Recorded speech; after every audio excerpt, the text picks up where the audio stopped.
Texas Motor Speedway. For 5 years, one driver has ruled. For 5 years, it's been all about the 48. But all good things must come to an end, and the end just might be now. What makes a dynasty?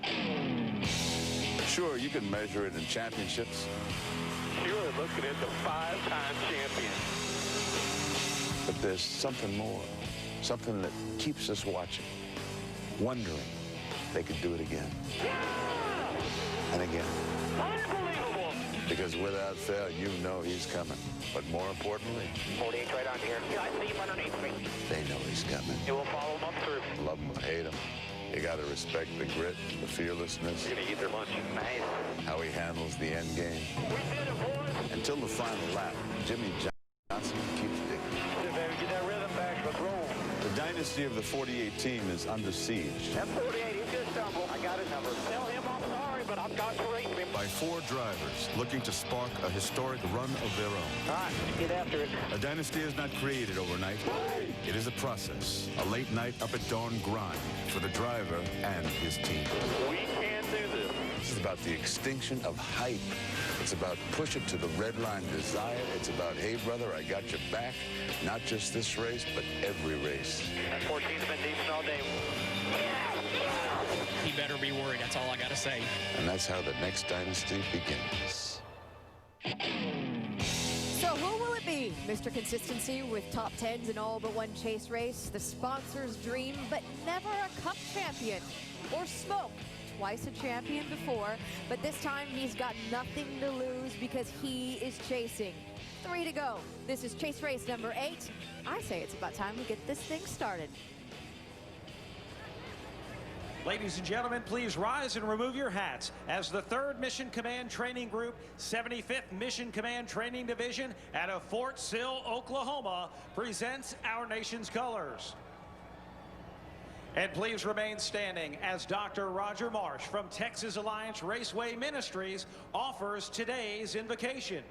Heavenly Father, as we anticipate the excitement of today's AAA Texas 500 at the Great American Speedway, we give you thanks for the tremendous freedoms that we have in the United States of America. And for all of our military personnel, both past and present, we ask you to watch over those who are continuing to serve. And now, Father, we ask you to watch over all who are here to compete in and enjoy today's race. In Jesus' name I pray it. Amen. And here to perform our national anthem, please welcome Show Dog recording artist Trace Adkins.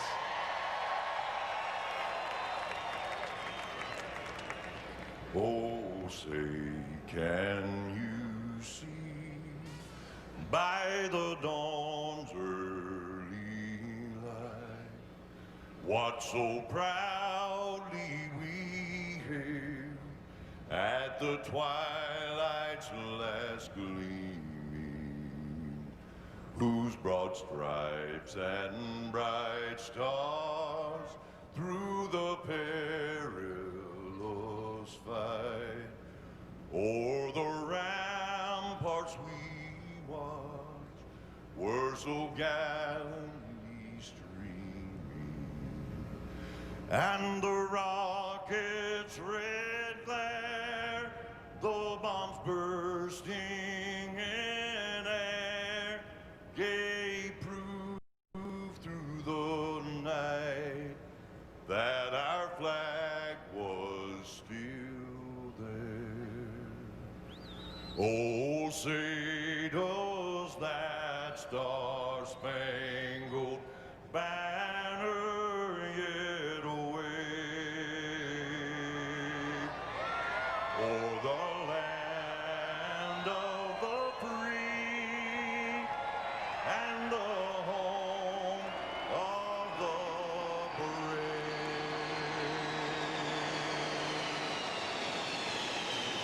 So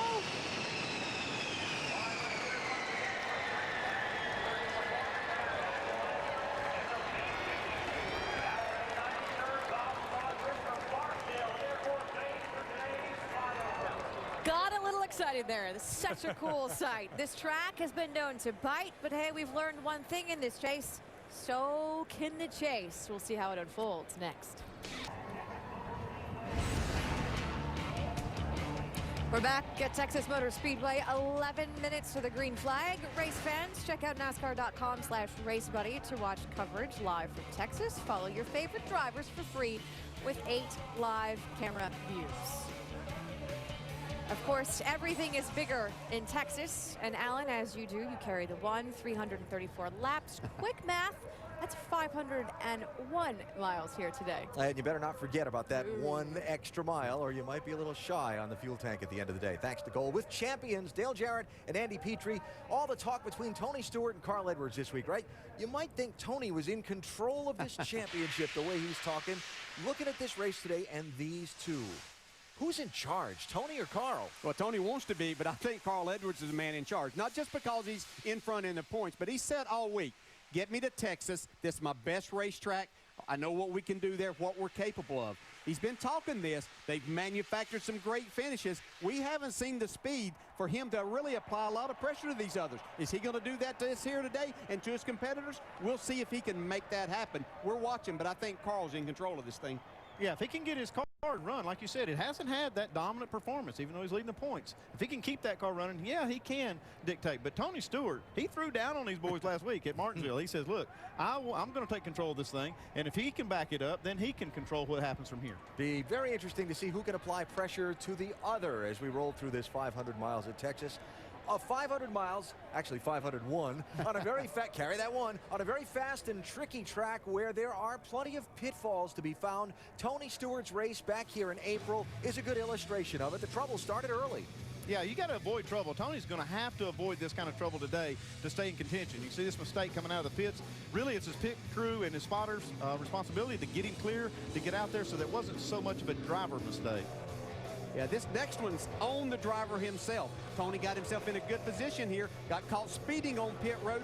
Can't have those mistakes if you want to win this championship. Yeah, that was when they were in position to make the finish on one more stop, one more tank of fuel, they thought. And even after the penalty for speeding, they still ran out of fuel and lost some positions in the last lap. There are lots of pitfalls in 500 miles at this Texas track. Temperature normally a big story for this race that starts in the afternoon, ends after sunset under the lights. But weather conditions today, Andy, may make that less of a challenge for the crew chiefs. Yeah, I like what we see now. We don't have a lot of sun load on the racetrack. We've got a lot of overcast clouds, so that's going to make the track a lot more consistent for the teams to negotiate as we go into the twilight of this race. Yeah, and these drivers are glad they don't have to deal with those changing conditions. Just tell the crew chief what you need, make that happen. And for the drivers that start off the race quickly, normally at Texas, that might mean trouble for them later in the day. If your driver starts fast today, he's going to finish fast tonight. Let's go trackside. And now, race fans, for those most famous words in motorsports, here to give the command to start engines, please welcome your Grand Marshal, President of AAA Texas, Bob Boutier. Gentlemen, start your engine.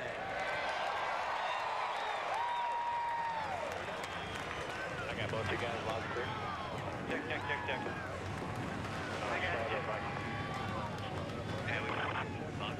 I got you on one, Spike. Good luck, boys. I got you.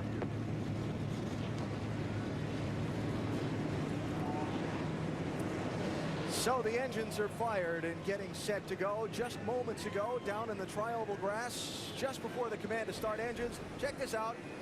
Rocket Man, we'll call him.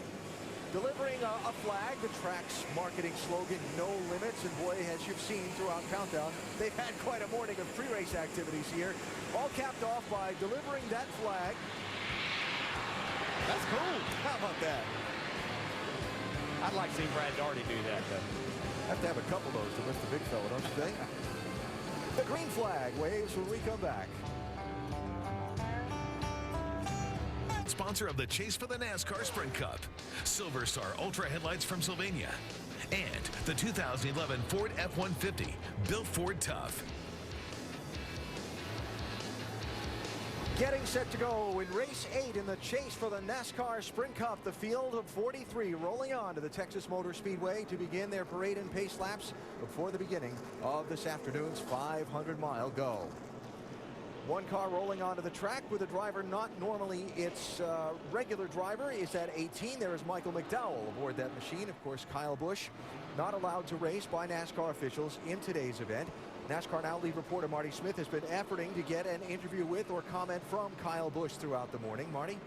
In an interview we thought we had landed, Alan, but in the last minute here, they have chosen at Joe Gibbs Racing to decline that interview request. We haven't even seen Kyle come out yet to the pit box. We do know he is coming. Joe Gibbs did tell us that in the pre-race show, so we expect him any minute. But right now, he has chosen not to speak at this time, but we're going to keep on trying, Alan. All right, Marty, thanks. And know that you will keep us posted if he so chooses to comment. So Michael McDowell aboard the 18 car today here in Texas. Look at the starting lineup for today's race across the top of your screen. Greg Biffle, 2005 winner here at Texas. On pole position, Biffle has led a lot of laps this season, but yet to go to victory lane. He's hoping to turn that #1 starting spot into a #1 finishing spot today.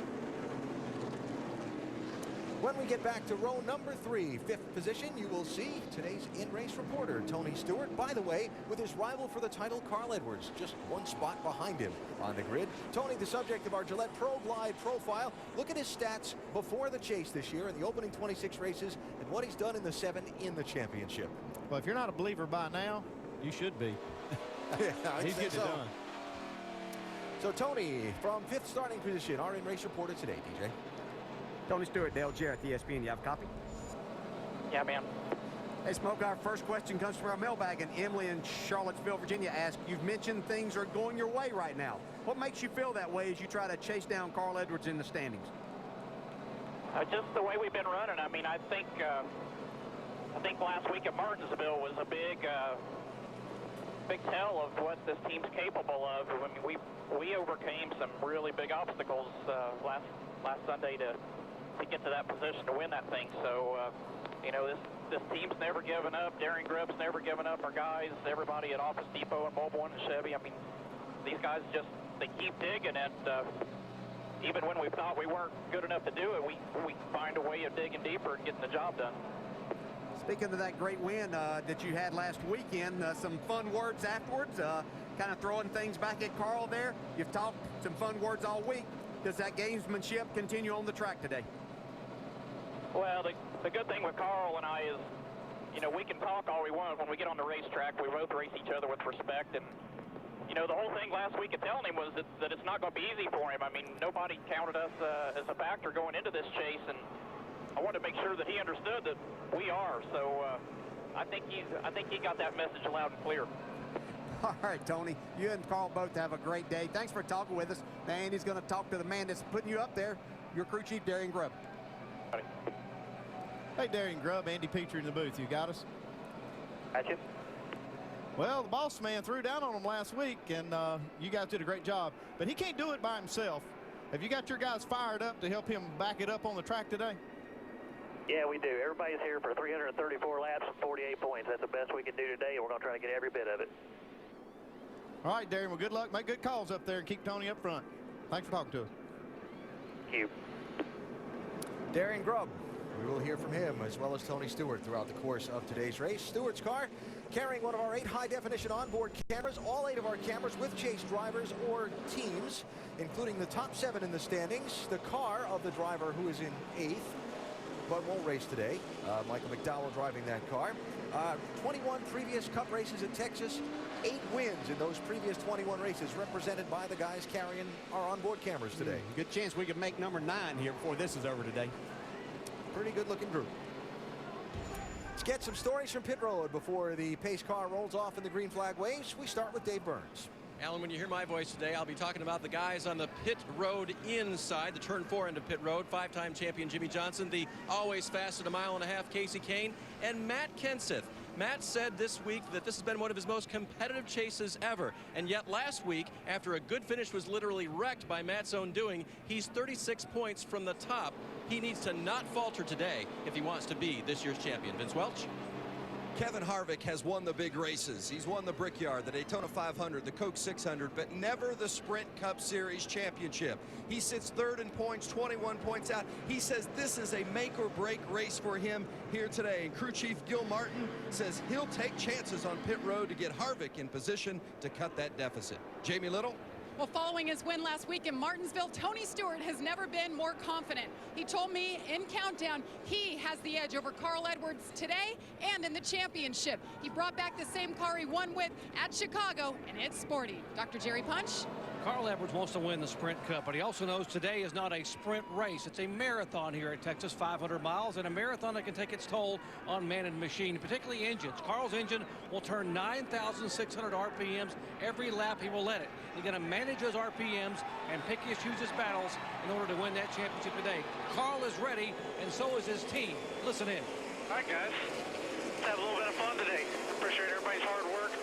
We'll just stay in it till the end for every point we can get, no matter what, just like we've done the last 7 weeks. And we are underway at Texas. Greg Biffle, David Reagan lead the field off tricky turn 2 for the first time.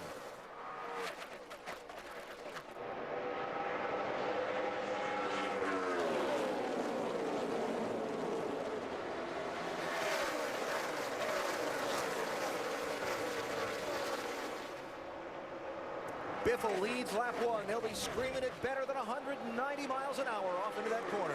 Well, Biffle wasn't going to be denied leading that first lap the way he drove off into turn 3 and took the lead from David Reagan.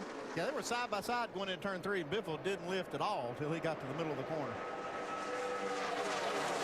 Carl Edwards, 99, trying to slide underneath Paul Menard. He does so.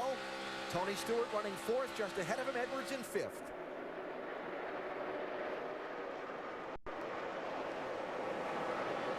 Quick mention, because of the driver change after qualifying, Michael McDowell went to the rear of the field in the 18 car.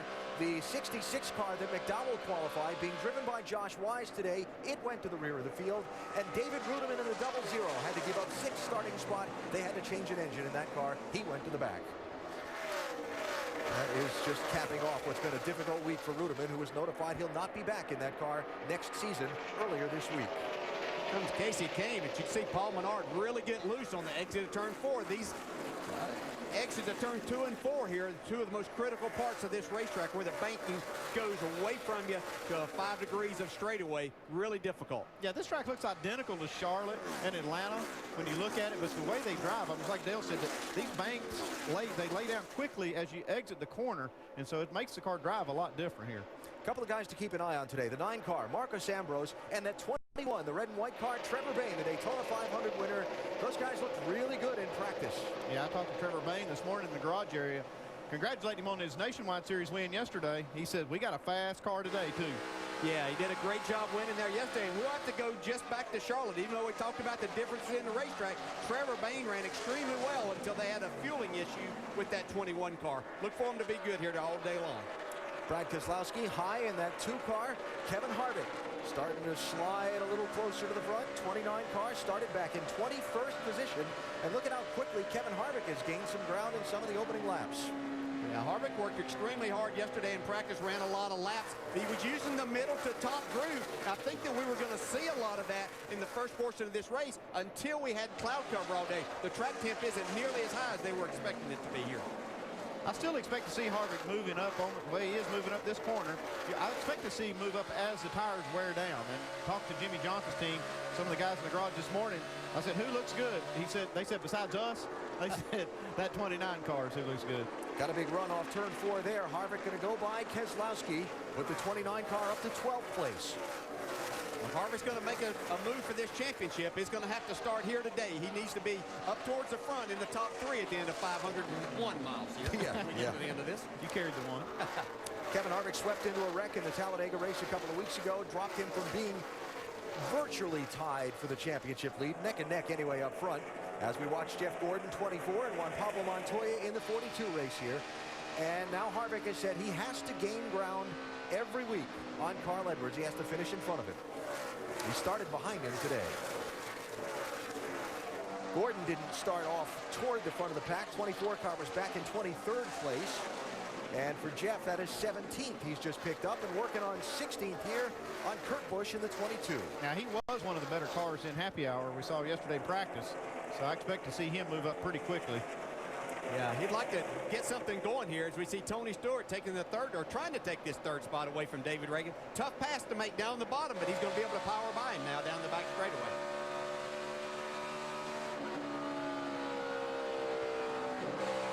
You heard how little time Tony Stewart was off the gas from transitioning that car from the back straightaway into the banking of turn 3. Yeah, it's one of the fun and difficult parts at the same time of this racetrack. There's enough grip there. You have to be extremely aggressive driving the race car here. That can lead to mistakes, but from the driver's standpoint, if you've got a car that you can do that with, this place is a lot of fun. Edwards looking to stay right on Stewart's back bumper. Watch the speeds on our telemetry. Yeah, he puts his hand out the window at 189 miles an hour, saying thank you. Oh. While I chase this thing. Yeah, you can see a little bit of looseness from Carl's car right there. You can see just the minimum speed to the corner, still in the 160 mile an hour range. See this front straightaway a little longer than the back stretch. You see 195 miles an hour there. And some busy hands again. So Tony Stewart up to third, Carl Edwards in fourth, behind Greg Biffle and Matt Kenseth. Biffle has led every lap so far, but we're just underway in the NASCAR Sprint Cup Series AAA Texas 500.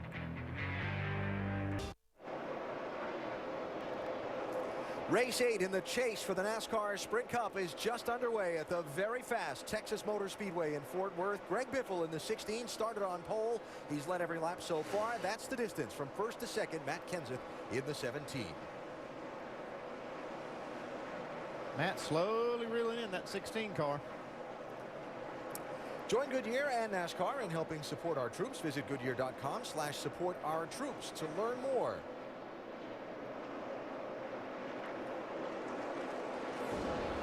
All right, in the early going, let's check in on what some drivers are saying back to their teams about the early part of their race. Dr. Jerry Punch on the leader. Yeah, Greg Biffle is the leader, Alan, but man, he has his hands full here. I know the track would change, but boy, he is hanging on. Listen in. Real loose. Turn it off of that front really hard. All right, that's more. Show your fans where they need to be. Just melted the rear tires off of it. All right, just take care of it here till we get you tuned up. And what he just said a moment ago is he is actually sliding. He's so loose, he's sliding all the way in and through the corners and worried about burning those rear tires off when he jumps back in the throttle. They want him to hang on. And right now, he's just doing just that, hanging on as the leader. Alan? All right, Doc, thanks. You always know it's serious when the driver takes time to get that third real loose in there. Real loose. Yeah, you know that there's some issues. But Biffle's one of the best at hanging on to it and staying out front right now. There's a big difference between real loose and real loose. Yes, you take the time to get that last one in there. It tells you something about it. That's why he's moved up the racetrack some to try to, so he doesn't have to turn the wheel as much. But you can see Matt Kenseth marching forward, Dave. And DJ, he's down to that low line where all the speed is when your tires are at their best. Matt's balance this weekend, pretty good. It's been just a little bit free, that loose condition that Biffle talked about without all the reels in front of it. But handling generally very good for the 17. They were very confident as a team when I talked to them this morning about their chances today. No report yet from the driver on the initial laps. Well, no news is good news a lot of times where that's concerned. You see Matt Kenseth up here this early in the race makes me wonder if he set his clock back. He might think he's an hour still ahead here. He's moving forward fast. Now, that are a couple of guys at the front of the pack. Car in the apron there is the 37, I believe. That's Mike Skinner, who is likely headed for the garage and only planning on running a few laps in this race. Gonna have to go a ways back before you find Brad Keselowski, who has run so well in this second half of the season and one of the contenders for this championship. That Blue 2 car started in 8th position, but he's fallen back to 14th and really working the high side of this racetrack. I wouldn't count him out yet. This team's been so good at getting their car right in the latter part of the race. You know, even last week they didn't have a very good middle of the race, but finished really strong. I don't know what they're dealing with right now, Doc, but it looks like he's trying to come back forward. He really is, Andy. You know, when I talked to him before he climbed in the car, I said, I don't know why we struggle so much here. My average finish here is 29th, worst of all the chasers. And right now, he said, you know, it's somewhat of an enigma. He said we're tight on entry, yet we're loose when we get back in the throttle coming off. So they've got some things to think about here early on as the track's changing and the sun now coming out and starting to heat up. So maybe the problems will be even worse here in the next half hour or so. Doc, thanks. It'll be interesting to see. You know, Kevin Harvick had moved up some spots in the opening run. Now here's Keselowski going back by him as we get a little deeper into this opening run of the race. Yeah, a few of those cars that Kevin Harvick had passed are now starting to go back by. So apparently Kevin's finding some issues with the racetrack right now too. But we are seeing more sun on the track now as Matt Kenseth tries to take the lead away for the first time from Greg Biffle here today. Back in the April race here at Texas, Matt Kenseth led almost half the race in winning in that 17 car. Now, after an accident at Martinsville last Sunday, he finds himself with a deficit in the championship, needing every point he can. And as it works in NASCAR, when you lead a lap, any lap in the race, you get one bonus point toward the title.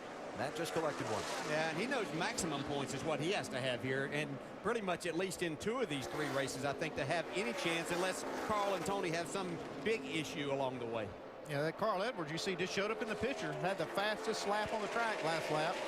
And a 30.89. That's only one in the 32nd bracket of the leaders. These 4 right here have just separated themselves from the rest of the field right now. You can see Carl wanting to get on the bumper at Tony. He was right there, wasn't he? Yeah, you can't talk to him right now, but that's sending a message his way. That was Jeff Bodine in that 36 car that the leaders just put a lap down. Some cars going to the garage in the early going. J.J. Yaley, Joe Nemechek, Josh Wise has gone to the garage as well.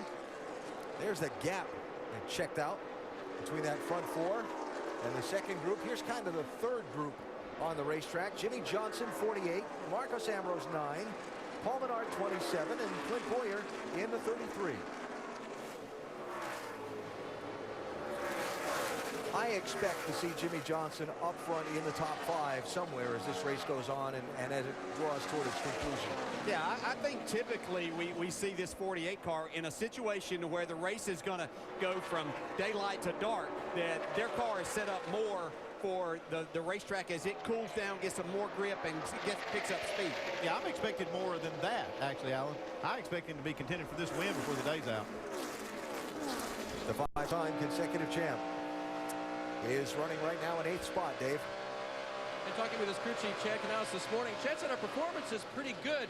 You know, in years past, as it looks like he's going to get challenged again on the outside by Menard, in years past, we were very guarded about our race car. Whoa, look at Ambrose taking the middle there. We were guarded and didn't try a lot of things. This weekend, we've kind of been all over the map trying some new things and finally landed on basically a standard setup, but that doesn't look good at all. I guess Jimmy just kind of got out of their way, guys. Yeah, something to be followed up on there. He just gave up 3 spots. Did Jimmy Johnson. Well, it was getting pretty hot and heavy right there. You see him running 3 wide, a couple of laps there.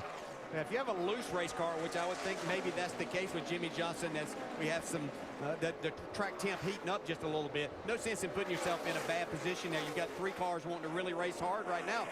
See Regan Smith taking 5th away from David Reagan. The Southern 500 winner from Darlington, back Mother's Day weekend. Actually, a couple of guys have got first wins this year, Smith and David Reagan.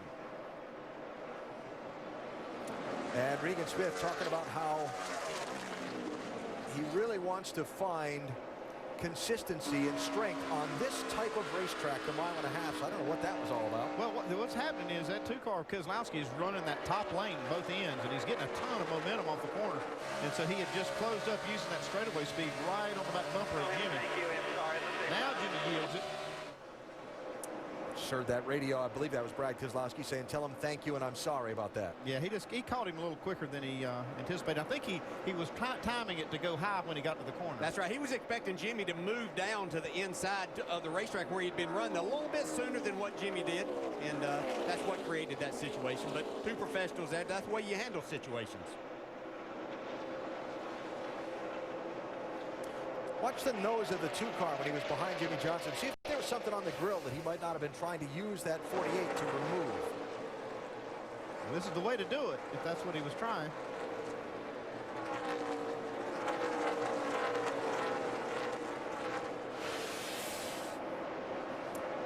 Inconclusive. So Keselowski running in 11th. Matt Kenseth is out in front. Second leader of today's NASCAR Sprint Cup Series race at the Texas Motor Speedway. Back at Texas Motor Speedway, we are 38 laps into this race. Matt Kenseth is out front ahead of his teammate Greg Biffle, the points leader. is back in fourth. That, of course, is Carl Edwards. Let's take an inside look at what's happening in the NASCAR Sprint Cup Series, brought to you by Sprint. This is a very fast racetrack, and back in 2005, Carl Edwards, his average speed here was 151.055 miles an hour. Right now, take a look at Greg Biffle, 186.935. NASCAR fans voted at sprint.com/speed on the driver they wanted us to go in car with, and Matt Kenseth was the top choice. So let's go on board now via the Evo Cam and listen in.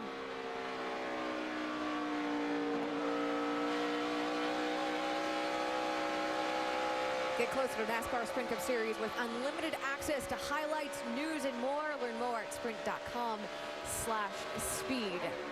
On board right now with the leader. It's an opportunity to talk about how fast these guys are running because they are so close. They are really close. And Matt Kenseth up there leading this race right now. Not a big surprise to me, Brad, because he won over there, Charlotte, North Carolina. Yeah. Had a dominant car at Charlotte. The track, 1.5 miles, just like this 1.5 miles. Not exactly the same track, but very close. Yeah, you're exactly right. You're talking about the speeds. I mean, this just goes to show how important it's going to be to have your pit stops down and get off pit road, because they're going to be together all day long. Take a look at these speeds at the line right here, guys. I've been looking at the field at first all the way down to 28th within a 1/10 of a second. This is the tightest field I've seen all year long. Just goes to show you how close the competition really is. Extra emphasis on pit stops, which are underway right now. The 6 is in of David Reagan, Jamie Little. Getting off sequence here for David Reagan, who started second today. He slipped back to 6th, saying he's snappy loose. The sun is throwing a lot of these teams for a loop. They're going down on the track bar, air pressure in 4 tires, and they'll fill it up. Let's go back upstairs to Alan. Jamie, thanks. And the way it's going to work in this race, once the first leader makes a move to pit road, there's going to be a big charge to follow. And look at the entrance to the pit lane. Dave? There is Casey Kane. His car was just a little bit free and then really loose in as the run went on. They'll make a track bar adjustment down a half around on that. Vince? The 9 car of Marcus Ambrose. Ambrose says loose in and loose off, tight in the middle. We've heard that all up and down pit road. 4 tires and fuel. Dave? Matt Kenseth, the leader since lap 24, will get a track bar adjustment. He said, tighten me up just a little bit free going into turn 3. It'll be full of Sunoco fuel as well. 4 fresh Goodyear tires for Matt Kenseth. Dark. 4,000 RPMs, 45 miles an hour. Here's your pole sitter and leader, Greg Biffle. You heard him say how loose the car was all the way through the corners. 1.5 rounds on the track bar. Biffle, 4 tires, topping off with Sunoco fuel. Now further up pit road as they work on his car, his teammate, the 99, also coming in. 4 tires, 1.5 rounds down on the track bar there. It's because Edwards was very, very loose. Guys? Tony Stewart, the leader, has stayed out and led now a couple of laps to gain a bonus point toward that championship. There is Michael McDowell in, Vince. Free in, that's the big problem. Tight in the center and free off as well, but he says it's on the splitter in turn 1, so they made some slight changes trying to get him more comfortable. All right, Vince, and now Tony Stewart gives up the lead, comes to pit road. There's Mark Martin in the 5. Vince? Again, loose. Boy, we're hearing this all up and down pit lane today, guys. Very free in and free off, and the sunshine having an effect. An air pressure adjustment and 4 tires for Martin. Jamie? And Tony Stewart, who came in just 8 points down from the leader, Carl Edwards, says he's loose off, but the center is worse than the exit. They're going to make a wedge adjustment. 4 tires, fill them up with Sunoco fuel, and he did get that extra bonus point, Doc. Ryan Newman coming in. He was the leader. Now he is on pit road. Ryan says the car is so loose in, I just simply can't drive the car in. He said, I'm good from the middle off. They're going to make an air pressure change, 4 tires, and now a chassis change. They will make a track bar adjustment on the left side. Jamie. And the 38 making his way down. You saw the 39 down and away. They're working on the right-hand side. They're going down on the track bar. They'll fill it up. You see the wrench in the rear window. Make that chassis adjustment. Travis Quapple, the clock ticks away. They work on the left-hand side. Wipe the grill. That's big here. A lot of trash out on the racetrack. He's down and away. 16.6 seconds for Travis Quapple. All right, Jamie, thanks. So there is Matt Kenseth who has held the lead through the exchange of pit stops. He was 1.5 seconds ahead of Biffle. Now he's 2.1 seconds ahead of Biffle. Now, here's Carl Edwards. Remember, Tony Stewart was just in front of him before the pit stops?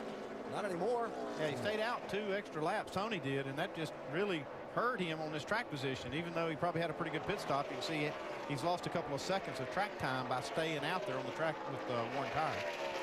But he did it early in the race, got the bonus point toward the championship, which kind of puts the pressure on Edwards to have to find a way to get that bonus point later in the day. Jack Roush got to be happy. Top 4.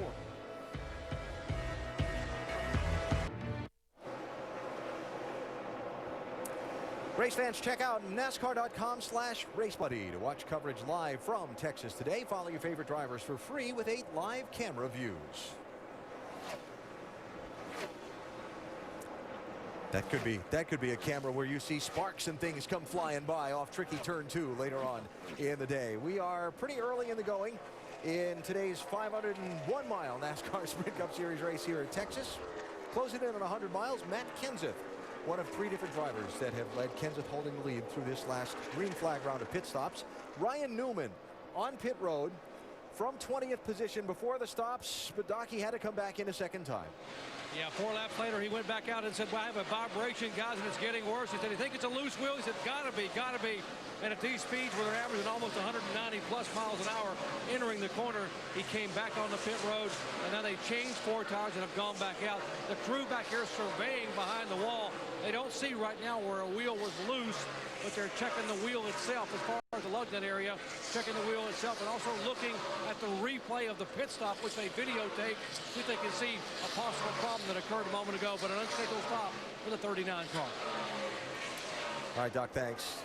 And there, a look at the crew looking over those tires, and you saw graphically a minute ago on the screen, Ryan Newman is a couple of laps down now and back in 36th position. So Matt Kenseth, since the pit stop, he had a 1.4 second lead before the stops began.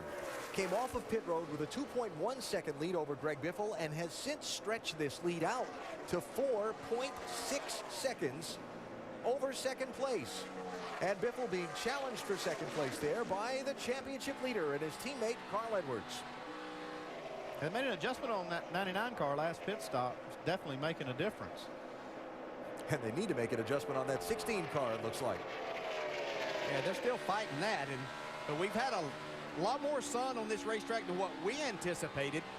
Cloud cover throughout the day, and I think probably a lot of these teams anticipated. They were thinking they might, as we talked and you mentioned, Andy, in the opening, kind of a seamless transition from the afternoon with the cloud cover into the night, but that's not what they're getting right now.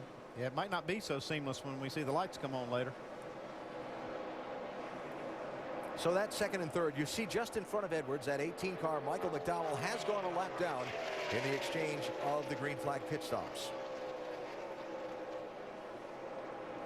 Update on the 18 from Vince.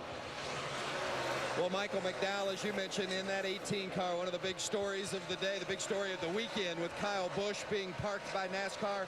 Busch is here at the racetrack. In fact, he is sitting on top of the pit box near crew chief Dave Rogers, but no radio communication between Busch and McDowell at this point. In fact, McDowell and Dave Rogers trying to get a handle on this race car that right now McDowell says just doesn't feel like it's in the track the way it needs to be. So they made some slight air pressure adjustments to try to help him out with the handling, battling the sun as many of the teams are, as it has come out as well. You've got to imagine how difficult it must be for Kyle Busch to sit up there and watch somebody else drive his race car. Yeah, Vince, and that's exactly the question I was going to pose to Dale is, people want to talk about the severity of the punishment for NASCAR, but for a race driver, can there be anything more harsh than sitting there watching somebody else drive your car? I can't imagine. I never had to really go through something like that, but that has to be the worst. Yeah, no, whatever penalty they impose, there's nothing worse than seeing the car that you've had a lot of success with, somebody else out there driving it. So great gut-wrenching day for Kyle Busch, I'm quite certain. So McDowell soldiering on in that 18 car, and as you heard Vince's report, they're struggling to get the car down into the racetrack to his satisfaction and get the grip that he wants at these terrific speeds here in Texas.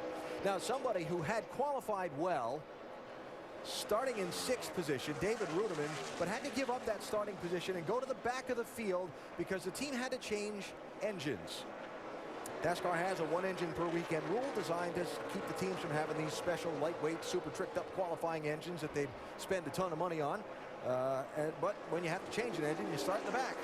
See, Ruderman has picked up 19 spots since the start. Well, he's really been running well. I've seen him pass cars on the top side, middle part of the racetrack, on the bottom if he needed to go there. So really doing really well in this car, that he was informed that he would not be driving next year. But what's David Ruderman saying about his car, David? Well, I was going to say, DJ, all of that passing of cars with a car that he is describing as evil loose in. Wants to spin out on him when he gets into the corner. And I talked to him at driver introductions. There's not a guy more saddened by what happened about him being dismissed from this ride at the end of this year than David Ruderman right here. And for all you fans who want to know what was that caused that engine to break, go home and throw away all your 3/4-inch sockets in your socket wrench set. Somebody left one of those on the track, went right through the radiator, and killed the engine on the 00. That's why they had to start at the rear. 3/4-inch, Allen. Ouch. That's probably somebody else's. Another team left one under the hood, and it found its way through the radiator of that 00. Here comes Tony. Stewart trying to get 4th from David Reagan. Remember, Stewart gave up a couple of spots on that first round of pit stops to stay out and lead a lap to collect the bonus point for the championship.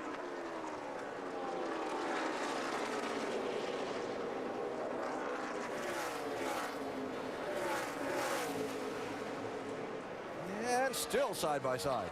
Yeah, it's so tough to make that pass down on the bottom right now. Everybody fighting for some grip, and as we've said, it makes it more difficult. It looks like Tony's going to make that happen through turns 3 and 4 here now. We'll see. Lap traffic there. That's his teammate, Ryan Newman. And Reagan going to rally back. You can see Tony really fighting the wheel. He lost some momentum off of turn 4. That allowed Reagan get back to his outside. Boy, Tony really got through the middle of the corner that time. Excellent. Pretty sure he'll get a break from that car right there that he's passing. Because he owns it. One of the owners, yeah. So Stewart up to 4th, while his rival for the championship at the moment, Carl Edwards, runs in 2nd. Dave Blaney has been in and out of the garage area, has just returned to the track 13 laps down. Matt Kenseth has been out in front for 40 of the 66 laps in this race. We're just hitting 100 miles today in the AAA Texas 500. Tuesday night, ESPN Films explores the history of the Alabama-Auburn rivalry that has reached new heights after each school's won a national championship and had a Heisman Trophy winner. But just as the bad blood between its fans and communities reached the pinnacle, they needed each other most to recover from a natural disaster. ESPN Films Roll Tide, War Eagle, Tuesday, 8 Eastern, presented by Buick. Should be fascinating. Matt Kenseth in the lead here at Texas by 4 seconds over Carl Edwards. Kenseth out front for 46 of the 72 laps so far, trying to get back in contention for this championship with perhaps another win at this track. Let's go up to speed and check in on some of these front runners. On patrol in the leader's pit is Dave Burns. Those lap numbers you mentioned, Al, that's about half the race so far, and that's what he did here in the spring. Matt led a half the laps to win the 334-lap event here in April. It's the same car. It's basically the same setup. The crew told me they just basically changed it for the weekend based on track conditions, but he's got something he's familiar with, and he's using it. Doc? Back behind him, Carl Edwards, our points leader, a 3-time winner here at Texas Motor Speedway. Couldn't wait to get here, couldn't wait to leave Martinsville, and couldn't wait to get to Texas. But right now, early on, he's had a bit of an issue here in terms of handling. Listen in. Staying just about 230, 235 on the water. Boy, that's perfect. Perfect. You copied me on the right front tire? Yeah, you're saying we can put more in it later. We're maxed out on right front tire, but we got a couple little blisters on the inside edge. How's the right rear look? Rears look fine, bud. Rears look fine. It was a full fuel run. So a couple of blisters on the edge of the front tire. They're a little bit of a concern, but right now Carl's saying the car is loose everywhere, but primarily loose off of turn 2. Jamie. It is has been a good weekend for Tony Stewart and this 14 team. After final practice yesterday, Tony said the balance was the best it had been all weekend. Darian Grubb, his crew chief, told me this morning they built in a lot of adjustability, knowing it was going to be a lot warmer today. So they indeed adjusted on that car, and their one and only pit stop today made a wedge adjustment. Tony just now said the car is much better through the center and exit. Doc? Hard to believe that Greg Biffle is holding on to a fourth position as bad as his car is driving. We heard us talk about how Biffle was so loose before the pit stop. 1.5 rounds on a track bar air pressure. And right now Greg said, and I quote, "I can hardly drive it, guys. We've got to do something." But they are planning on maybe pitting as early as lap 86 to put a rubber in the left rear and a track bar adjustment. Jamie. And David Reagan was the first to pit earlier today. Now, this has been a great track for David, both in the Nationwide Series and here in the Sprint Cup Series. And he told me, this is where we need to shine. This is our racetrack. So far today, he was loose, but they had a solid pit stop. He's still a little bit loose, having a hard time running the bottom line where he wants to be. Vince? Well, there's no question Marcus Ambrose's strength is on the road course, but there's some ovals in which he's very good as well, and this is one of them. He was 6th here in April, had a handful there coming off the corner. 6th right now as well. He says it's loose in and loose off, as you just saw. Dave? As much as we've heard the word loose this weekend, I talked to the crew chief for the 4 car of Casey Kane, Kenny Francis, this morning. I said, your driver likes a loose race car. You should be in good shape. He goes, you know what? He gets more credit for that than is really due. He said he just likes the front end to work really well. Well, it hasn't been working that great. It's been very loose for Casey Kane. I just looked up to Kenny Francis. He gave me the word sideways. Still not good conditions for the 4 car. Doc? This place has not been very kind to Jeff Gordon. He did not finish either race here a year ago, involved in crashes in both of them. And in the springtime, ran out of fuel here in the final lap and got a dismal 23rd place finish. Now, Alan Gustafson told me before the race today, we're not bullet fast, but we're fairly consistent. We're not going to have a lot of speed early in the run, but we think we can hang on a long time. And certainly right now, they're having an issue with a little bit of tightness on landing in turn 1. All right, Doc, thanks. So updates on the top 8 so far. 9th position is Clint Boyer in the 33 car. 10th is Jimmy Johnson in the 48. There they are, with Regan Smith just behind them in the 11th spot in the 78 car. Caution free so far, already getting close to another round of green flag pit stops. There'll be a lot of action on the pit lane when we come back to the Texas Motor Speedway in a minute. Matt Kenseth continues to lead here at Texas Motor Speedway. The charge to pit road has begun, Dave. Started really loose off and really tight in. It's heading in the more loose direction. They're going to add air pressure to the right front tire, remove air pressure from the right rear. Hope that helps. Kurt Busch. Vince? The 9 car of Marcos Ambrose in for his 2nd stop. It's a 4-tire change. They're going to make an air pressure adjustment, just trying to get that car in the track a little bit more for Marcos Ambrose. Good run so far, though. Clint Boyer, Casey Kane, Jamie McMurray, David Ruderman, Brad Keselowski, Dale Earnhardt Jr., the rush to pit road. There's Keselowski leaving after his service. Watching the leader, Matt Kenseth, approaching the pit entry. And going by another time. There's David Reagan. Had just regained a spot, had passed Greg Biffle a minute ago. Speaking of Biffle, Doc? Greg Biffle, rubber in the left rear, 2 rounds out on the track bar, trying somehow to tighten up our pole center. Left side tires going on. Got to top it off with Sunoco fuel. He's down and away. Jamie. And Tony Stewart gets the countdown. The boys go around to the right side. Last stop was great. Tony said, you guys really helped me turn better. Let's just work on the center. That's where we need to focus. 4 tires of fuel, Dave. During this run, Jack and I told Jimmy Johnson, you know, with this tire pressure, you should be running 3/10 faster. They're going to make a big swing this time. Matt Kenseth, your leader on the right. He has been complaining that it's getting a little bit more snug in the center of the corner. So air pressure adjustment for Matt Kenseth, full of Sunoco fuel, and he is on his way. Carl Edwards has not pitted yet. He has just led a lap to even up that bonus point battle with Tony Stewart in the championship. And here comes Edwards to the pit entry now after collecting that bonus point. Yeah, we'll have to see how much that cost him to stay out there, though. We saw what it cost Tony Stewart the last time. Tony wanted the first on pit road this time. Edwards one of the last to pit road. In this round of stops, a little drink. Get rid of the drink bottle and get ready for the crew to go to work. Doc? And Bob Osborne said, hey, Carl, we're going to put one round of wager. Don't let us get you too tight. And Carl said, there's no risk in that happening, buddy. I am so loose. I'm sideways out here. So one round of wedge going in right now. Left rear, 4 tires, topping out Sunoco fuel. That point very valuable right now. Carl Edwards down and away. Second stop of the day. All right, Doc, thanks. So just as we did last time, seeing how much staying out the extra couple of laps cost Tony Stewart, we'll see what it's going to cost Carl Edwards this time by staying out the extra lap after Stewart pitted. Matt Kenseth has gone by and reassumed lead in this race. Joey Logano in that 20 car already gone a lap down in the early going of this race. Been a tough day for that Gibbs Racing entry. Yeah, it just looked like he can't get a grip or a handle on things. It looks like his car is just extremely loose.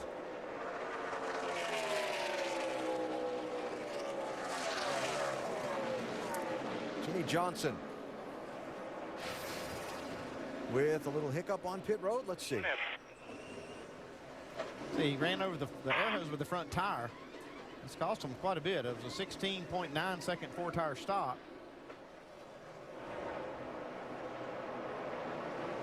I'm going to say that's more the responsibility of the tire changer there. Yeah, it is. The tire changer is supposed to make sure that hose is clear, giving it kind of a wide arc as he comes in to change the tire.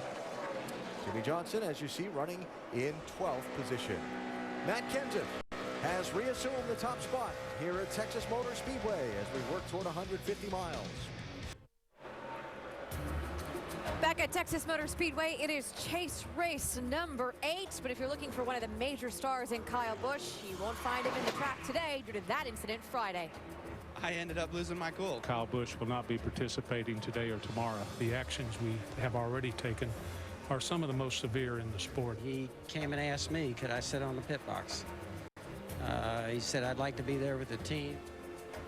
And Kyle Busch is on the pit box watching his 18 car on the track today, being driven by Michael McDowell.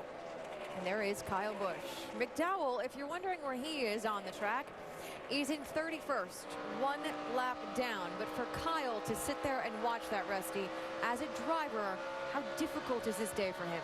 Well, as a driver, Nicole, it's just horrible. I mean, it's just, you didn't expect this would happen as a driver. You thought everything was fine, and then you get yourself in an incident, and now you're out of the car, and you're watching your car run really bad. It's all the way down in the 31st position. But not only that car, the whole Joe Gibbs Racing stable is struggling today. 26 for the 11 car at Denny Hamlin. 27th for the other car, Joey Logano of number 20. And a lot of these guys really rely on Kyle Busch's feedback. All the teams do. They don't have that really good feedback right now, and everybody is suffering. It's got to be a miserable day for him to be sitting on that pit box and knowing he's not in that car. Yeah, right now, Brad, Denny Hamlin, who is the last car on the lead lap, is the only one of those 3 cars that's actually on the lead lap. Well, I think Rusty hit on it. It looks like they've all missed on the setups, obviously, and with this tire, there's a little bit of trying to adjust to that and making the right guesses. And Kyle Busch is the onboard computer. We've seen him time and time again be that guy on the camera talking about what's going on in that race car and giving great feedback. So they've all missed it today thus far. And back to Michael McDowell, we talked a little bit in the Countdown show about how this could be an opportunity day for him to get into some good equipment and prove his worth. Not a good opportunity for him as we're watching now. What a bad day for Michael McDowell to get in the car. Generally, this would be a fantastic opportunity, but all these Joe Gibbs cars are running bad today, and so sometimes you get a good one, sometimes you got a bad one, and this is not a good opportunity for McDowell today. Vince, what more do you have on that car? Well, I'll tell you what, I can tell you as miserable as Kyle must be on the on the bench, Michael McDowell isn't all that much more pleasant in the car. That car is a handful right now. He says it's a little better on entry after that last adjustment, but terribly tight through the middle and really pushing up on exit. And he's trying different lines, but he just can't find anything that works. You can hear the frustration coming through, but Dave Rogers on the radio trying to keep him calm. Kyle hasn't communicated on the radio that we've heard as of yet. And just about everyone has had an opinion on this situation, and we asked you, Sports Nation, if you were Joe Gibbs, what would you do? Would you fire Kyle Busch? 27,000 of you chimed in, and 55% of you say yes, fire Kyle Busch.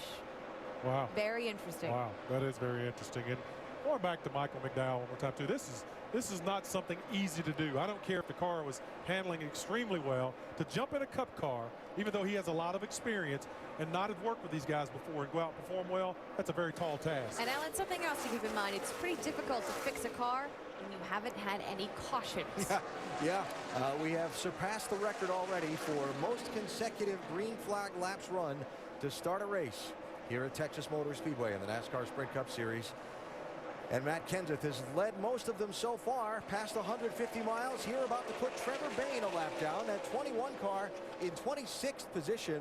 Remember, he ran up in the start of the race toward the front. Now he's really struggling.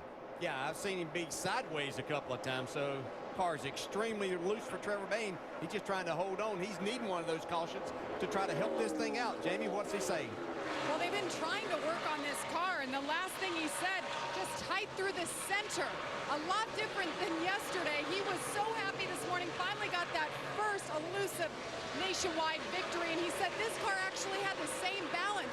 So he was very optimistic coming into today, but now with the sun being out so much warmer, the handling has gone away. They're working on it, but now he just went a lap down.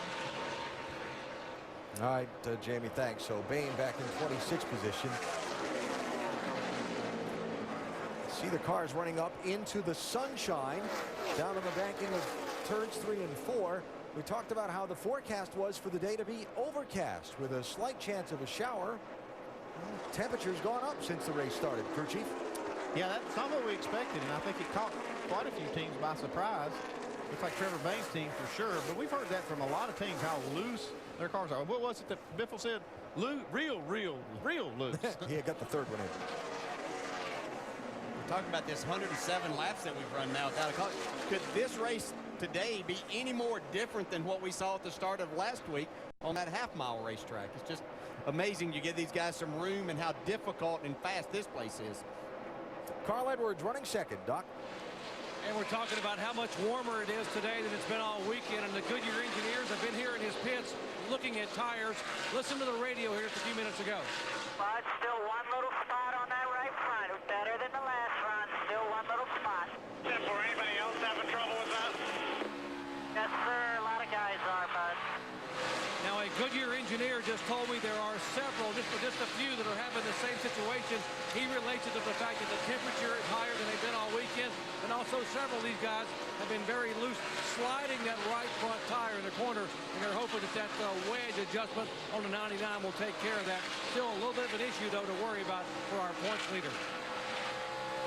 All right, Doc, thanks. Edwards running in second, Tony Stewart running third. Brad Keselowski, one of the other drivers in the championship, running right now in 9th position. He and Casey Kane, 2 and 4, racing for that spot. Well, a big turnaround. We saw this 2-car going backwards at the start of this race before that first pit stop was ever made. He started making a charge back forward. Now he's raced back into the top 10. Yeah, I'm not a bit surprised. The way this team has executed this year, it doesn't surprise me at all that they're able to turn that around pretty quick today. Brad started the day 27 points off the lead in his bid for the NASCAR Sprint Cup Series Championship. Remember, 1 point per position. He fell back as low as 15th on lap 18 and now has worked his way back up to the 9th position. Caution free very quickly, closing in on halfway. We're not caution free anymore. Yellow flag is out. Debris off of turn number 2, I believe I just heard NASCAR say. And a welcome sight for a lot of these teams. Oh, yeah. And drivers. This racetrack being so fast, Dale, it very physically demanding on the drivers because of the speed. And when you don't get that caution, boy, what a challenge to keep pushing. Yeah, it really is. It's a rough racetrack. We've seen these drivers bouncing around inside the cars. You're going extremely fast. It's just very difficult physically and mentally to start a race like this, especially when your car isn't very good. But a chance to catch your breath, give the crew some feedback on the car, and to get the crew ready to go to work, which they'll do in just a minute. The AT&T Fastest Pit Crew of the Year award is determined by the winner of each race, the fastest pit time, and you, the fans, vote. Text the car number to 234567 for your pit crew choice. Could it be Tony Stewart's or Carl Edwards or somebody else?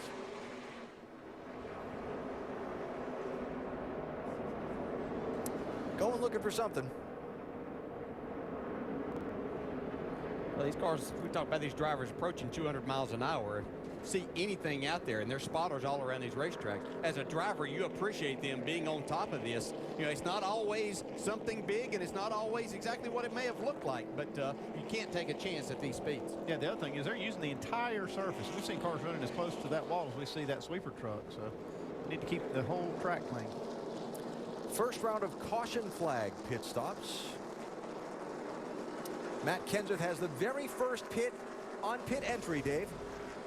And for our leader, the adjustments have already been made. Air pressure reduced in the rear tires. He says you fixed the free end a little bit, but it's still just a little bit loose, tight, and then loose off the corner. Vince? Marcus Ambrose, you see him bottom left of your screen running fifth, says it's too free getting in and too much load on the right front. They're going to go up a half round on the track bar and 4 tires. Jamie? Tony Stewart in the upper right-hand side says he's just he needs to cut better through the center. Actually, the exit is good. They're going to make a wedge adjustment in the left rear 4 tires, Doc.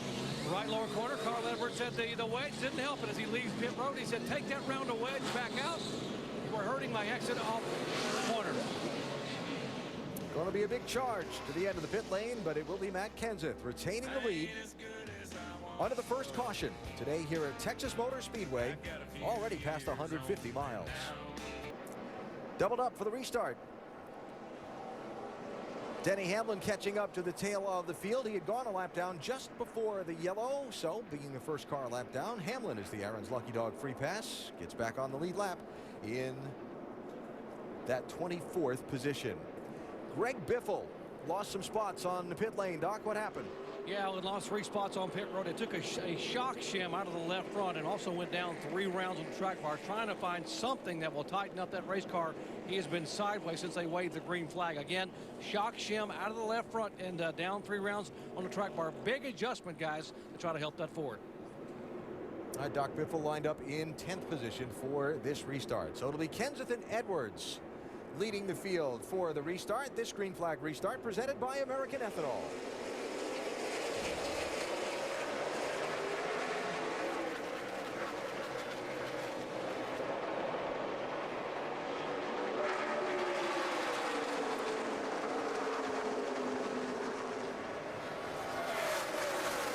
Look at Tony Stewart. Smoke was ready to go when they dropped the green flag there. It's one thing we've seen out of Tony this year, especially when the chase started. He started getting very aggressive on these restarts. Trying to find a way to squeeze in front of Matt Kenseth, who's dominated most of this race so far. Stewart led that lap, but Kenseth isn't giving up.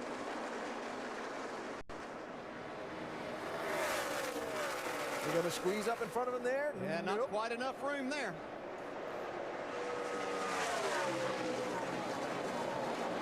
Carl Edwards lurking. See Tony really moving the steering wheel there. A little bit loose right in the center of the corner, but still fighting.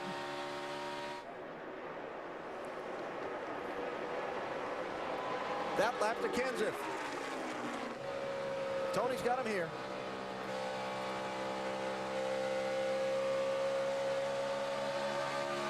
Boy, Kenseth gets a big run off that corner, though.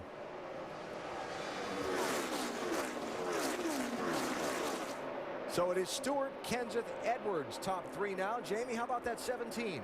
Well, just before the green flag dropped, Darian Grubb, the crew chief, told Tony Stewart, all right, we freed you up a little bit. We're going to get you off that splitter so you can go for it. Freed him up is exactly what they did. Talking to Tony Stewart there. Thanks, Jamie. Stewart now the leader.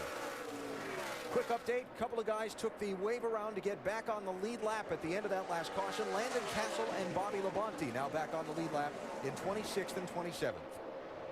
There were several others that took a wave around, but they were more than 1 lap down. They'll need a caution here to try to make all of that work out for them, but good strategy. Checking the championship standings. Remember, the difference between first place and second place is a few points instead of the 1 point per position that goes back through the field. So Tony Stewart leading, and even though Carl Edwards is third, that 8-point gap they had between them starting the race gets altered a little bit. Smoke having that #1 spot. Well, this is the best way for Tony Stewart to talk to Carl Edwards right now and show him what he's got for him. It's to make sure Carl's looking at his rear bumper. Jeff Burton working on Martin Truex, 31, trying to move forward.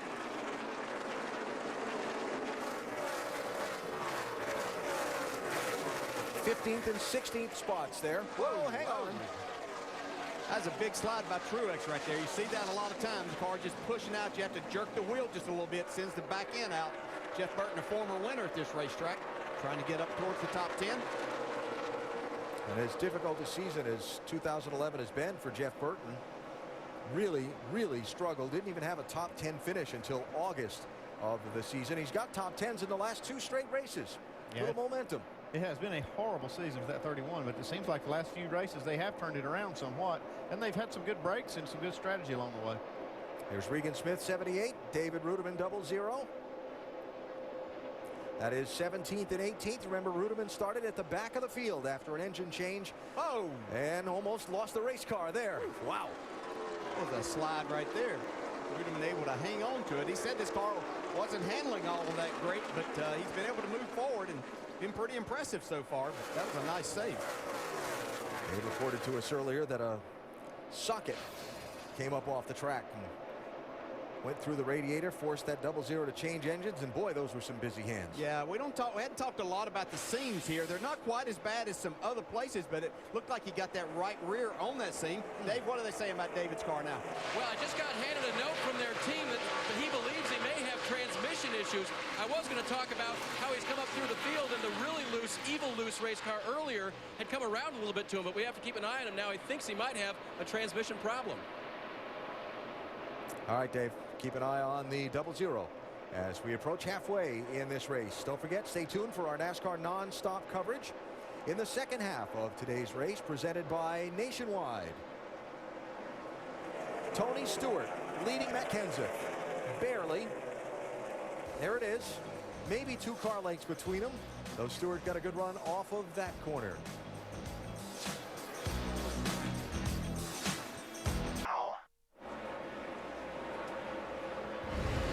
Back at Texas Motor Speedway, 130 laps in, and a couple of teammates working on each other for 3rd place. That's points leader Carl Edwards in the 99 in front. His teammate, who is driving possibly for a ride next season in the 6, David Reagan. In front of them, another teammate driving for a championship in the 617 car. That's Matt Kenseth, trailing Tony Stewart by just a little bit. Let's take an inside look at what's happening in the NASCAR Sprint Cup Series, brought to you by Sprint. Lap leaders. 278 laps led once upon a time. November of 2006, that was Jeff Gordon.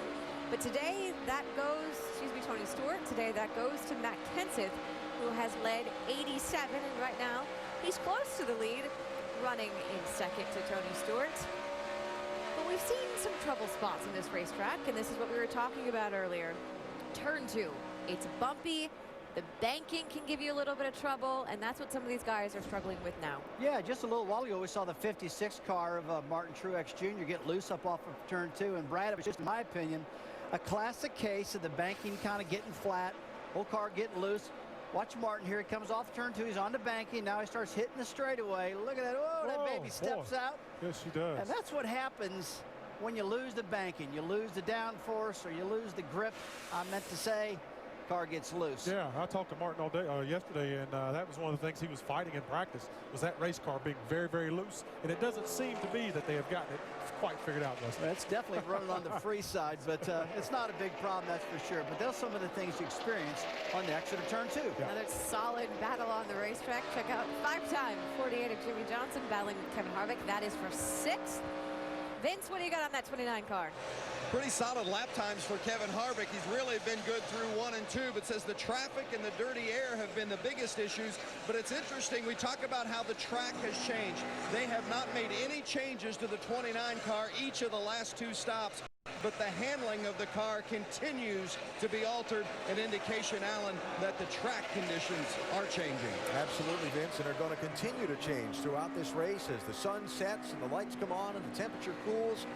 And even during the daylight part of the races, the sun shines down on this track, and the rubber off these tires wears into the surface. There are just so many things that make it change. And oh yeah, by the way, as these drivers work hard and you get to a long 500 miles, your fastest times are going to be as this race winds down. So you better be ready for all of that. 33 car Clint Boyer was running 15th just a minute ago, and off of turn 4, pulled down to the inside of the racetrack. Looked like he was wiggling the car around a little bit. He's dropped back to 23rd position. Watch this.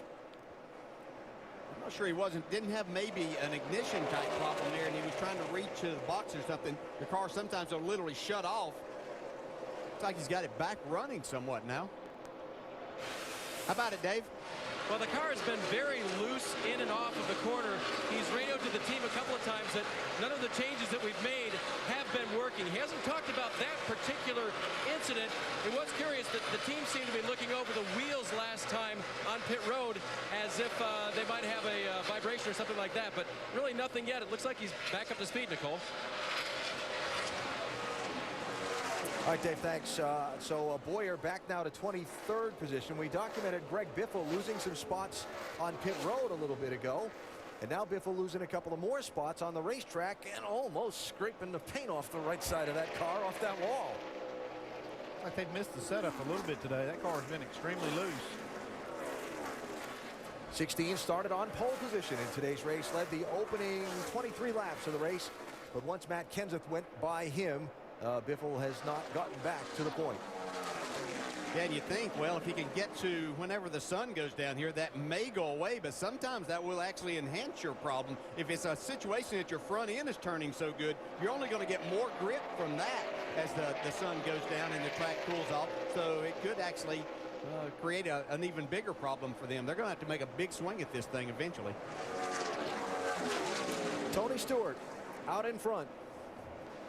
One of 5 different drivers that have traded the lead 11 times in a race that has only seen 1 caution flag waved so far through 200 miles.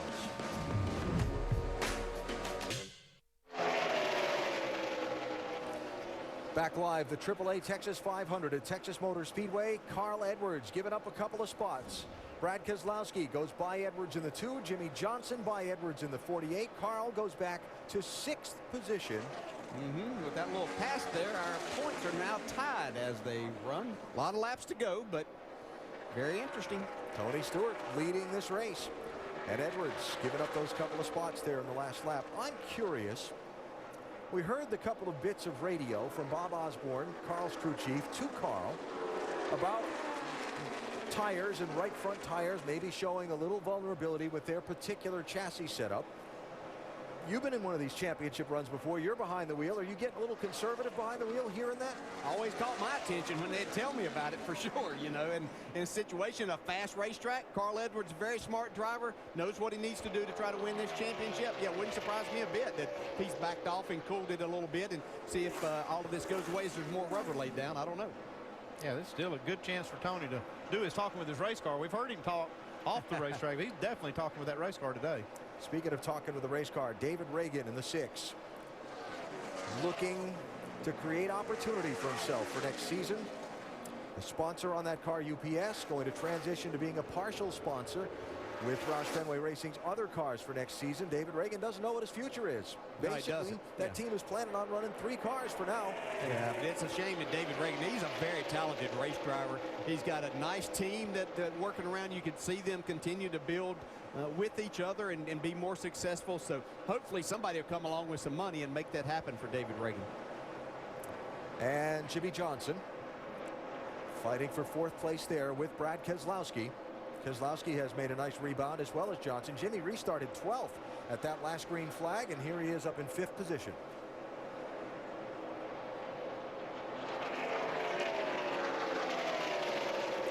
As we work toward the midway point of this race, let's check in with Jamie Little down on pit road. Jamie? Well, Alan, unfortunately, I have some sad news to report. This morning, during a freestyle motocross exhibition outside of the racetrack, something we see at many tracks, a rider by the name of Jim McNeil, 32 years old. He's a 5-time X Games competitor. We've seen him over the years. He was doing a practice jump when he crashed. He was then airlifted to a local hospital where he was pronounced dead. Our thoughts and prayers are with Jim McNeil, his family, and the entire motocross community. Alan? Thank you, Jamie. McNeil was 32 years old from Phoenix, Arizona. Certainly our thoughts with his family. Tony Stewart is leading here at Texas, out in front, making this championship race interesting.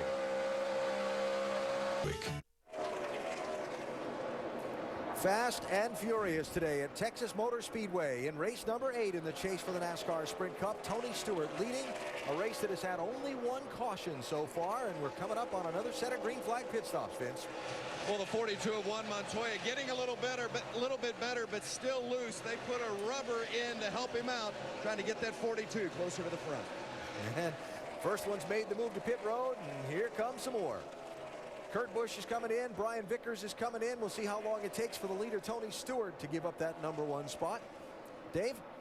Kurt Busch's car is a little bit better than the last time they were on pit road under caution. They had the hood lifted. They worked on the bump stops on the right front of that car. This time just a 4-tire change, air pressure adjustment for Kurt. His car is still just a little bit loose. Vince?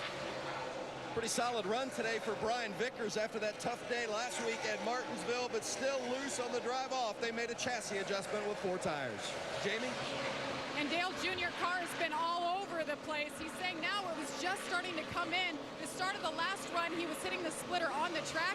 They're giving him the countdown into his pit box. Brought a completely different setup this weekend, just throwing stuff at it to see if they can get something to work. 4 tires and fuel, Dave. David Ruderman has not complained anymore about his transmission. We'll see if he can get the car off of pit road. A 4-tire change with an air pressure adjustment, still loose, and he is gone. Casey Kane is in as well. Kane has been complaining about a loose car as well for the Red Bull team. There it is. An air pressure change as well for Casey Kane. No chassis adjustments. Vince? The 29 of Kevin Harvick is in, and Harvick has slipped back to about 10th place, so they need to make a track bar adjustment. Going to go down 1 round, put 4 tires on it, a little bit too loose for Kevin Harvick. Jamie? And Tony Stewart gives up the lead. He said he's still a little tight in the center. That's what they've been chasing all race long. He said he took off that way after the last stop. You see the opening before his pit box. The guys went around on the right-hand side. They've been solid in the 13-second mark all day long, Dave. Matt Kenseth had slipped back to the 3rd position. He said the run started out great, but then it was so loose he couldn't drive it. You're looking at Carl Edwards, Doc. Carl Edwards slipped back to 7th spot, so the car loose all the way through the corners. Said, guys, go ahead and put that around a wedge back in. Rear air pressure change for lateral grip. Dave? 5-time champ is in. He said his car was free. The crew will go to work on it, change his 4 tires, get him back on his way. An air pressure adjustment has been made. There will be no chassis adjustment for Jimmy Johnson. Doc? Jeff Gordon had driven the 24 car all the way up to 6. He said the car a little bit tight in traffic. This time, 4 tires, fuel, 1 round in the right rear. Jeff said the car just got really, really tight in traffic and would not turn. But he's got a pretty good race car. Very pleased with where the car has come as the track has changed. Thanks, Doc. Jimmy Johnson stayed out to lead a lap. Then he pitted. Brad Keselowski stayed out to lead a lap. Now he is on pit road. What will basically complete the cycle of stops for the leaders. Doc? And last time, Paul Wolf did not change a thing, and Brad said, you know what, the car's pretty much consistent the whole run. If anything, it was a little tight entering turn 1 to Paul. As the fuel burns off, the car gets better and better, and actually Brad has moved up to that high groove and been able to make up a lot of ground. Routine pit stop, 4 tires, the 2 cars away. All right, so the cycle is complete, and we remind you that the AT&T Fastest Pit Crew of the Year award, currently led by Kevin Harvick. You can help determine the standings. Vote from your AT&T phone by texting the car number to 234-567 for the pit crew you think is fastest and most valuable. Cycle of stops. Tony Stewart holds the lead. Matt Kenseth gets back 2nd place from David Reagan. Jimmy Johnson and Marcos Ambrose rounding out the top 5 after that cycle of pit stops. So time to go over the wall with Kenyatta Houston, our over-the-wall reporter. He's changing the front tires for David Gilliland in that 34 car. Here we go, baby. Living the dream, living the dream.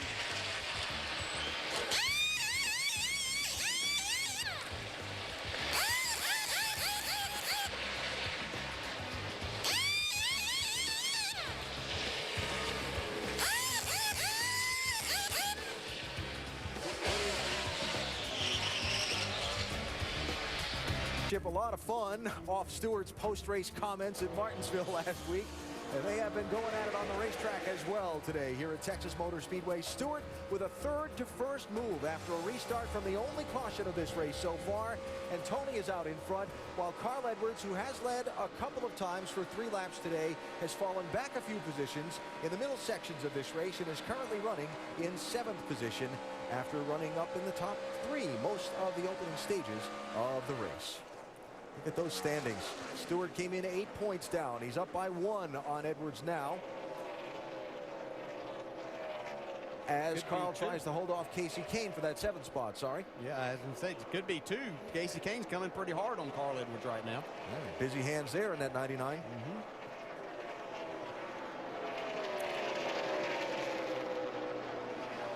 Heard those radio transmissions earlier with Bob Osborne telling Carl Edwards about some things with their right front tire, and Dale and I were talking, and Andy talking about it. How about let's hear what the crew chief has to say? They backing off any, Doc? Well, why don't we ask Bob Osborne down here in the pits? We're talking to the engineer. He's getting ready to talk to Carl on the way by. Bob, we heard you told Carl about the right front tire, some wear on the shoulder. What have you guys done to fix that, and have you backed off a little bit to try to help him? We're just taking it easy on everything. We needed to track the rubber up a little bit, get a little bit better wear on that right front. It's part of it. A lot of guys up and down pit road had the same issue on the first run. Okay, the car had been very, very loose. They've made an adjustment here to try to help the right front. By the way, on this last stop, the left rear was worn out. But for more updates on what was actually happening with Carl Edwards, let's go to our Craftsman Tech Garage and Tim Brewer. Thanks, Doc. What the issue they're facing right now, the right front tire has too much camber in it, meaning it's running on this area of the tire too much. Ideally, Bob would like to stop right now and take this spacer and take this shim out of it, take about a half a degree of camber out there, take some of the heat off the inside of the right front tire, put it on the outside. That would fix it ideally, but in his situation, he don't have time to do that right now, so he's got to back off to save that right front tire. Guys? Mr. Brewer knows what it's like to be in these championship fights, too, back there in our Craftsman Tech Garage. Thanks, Tim.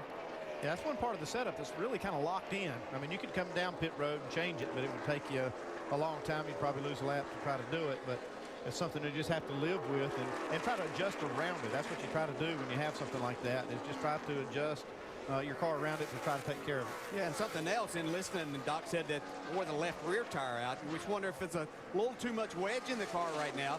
If Carl has any looseness at all, if you took some wedge out to help those 2 tires right there, and that's the ones that it would affect the most. Whoa, whoa, whoa. Yeah, I was asking if he's a little loose. Yeah, he's loose. They would have to make an adjustment somewhere else, maybe with the track bar or something like that to tighten him up. So some adjustments they may look at later on in this race.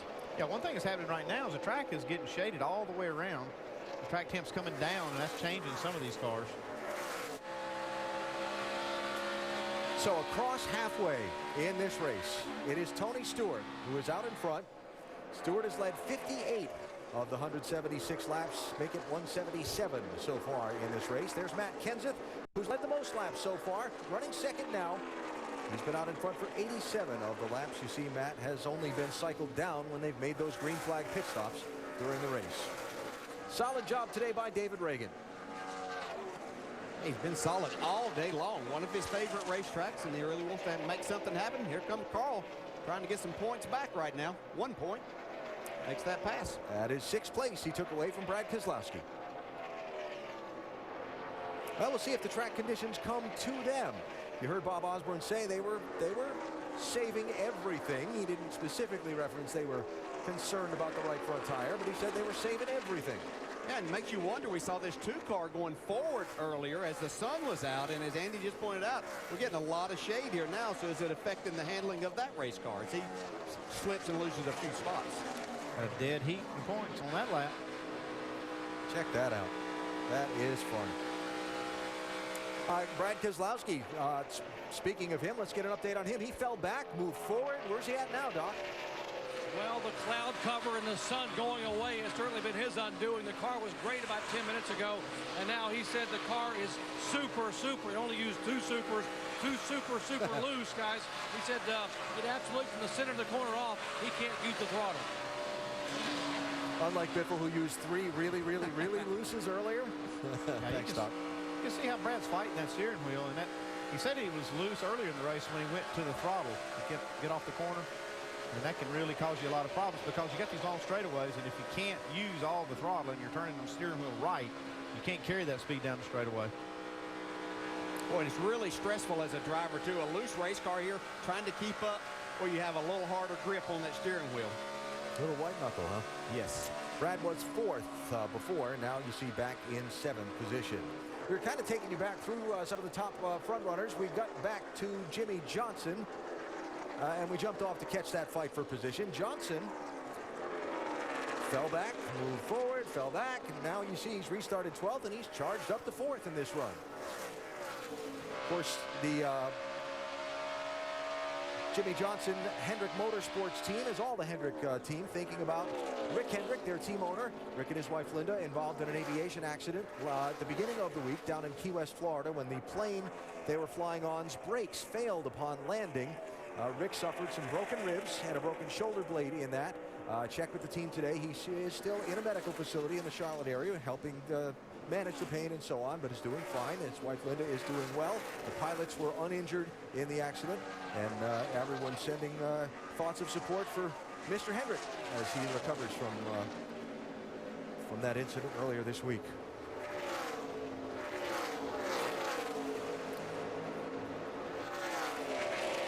Past halfway in race 8 in the chase for the NASCAR Sprint Cup. Texas Motor Speedway in Fort Worth, one of the fastest tracks on the NASCAR Sprint Cup circuit. And the fight for the championship that Tony Stewart took to Carl Edwards by winning last Sunday in Martinsville, getting out of the car and saying he better watch out. We're not going to make these next 3 weeks easy on him.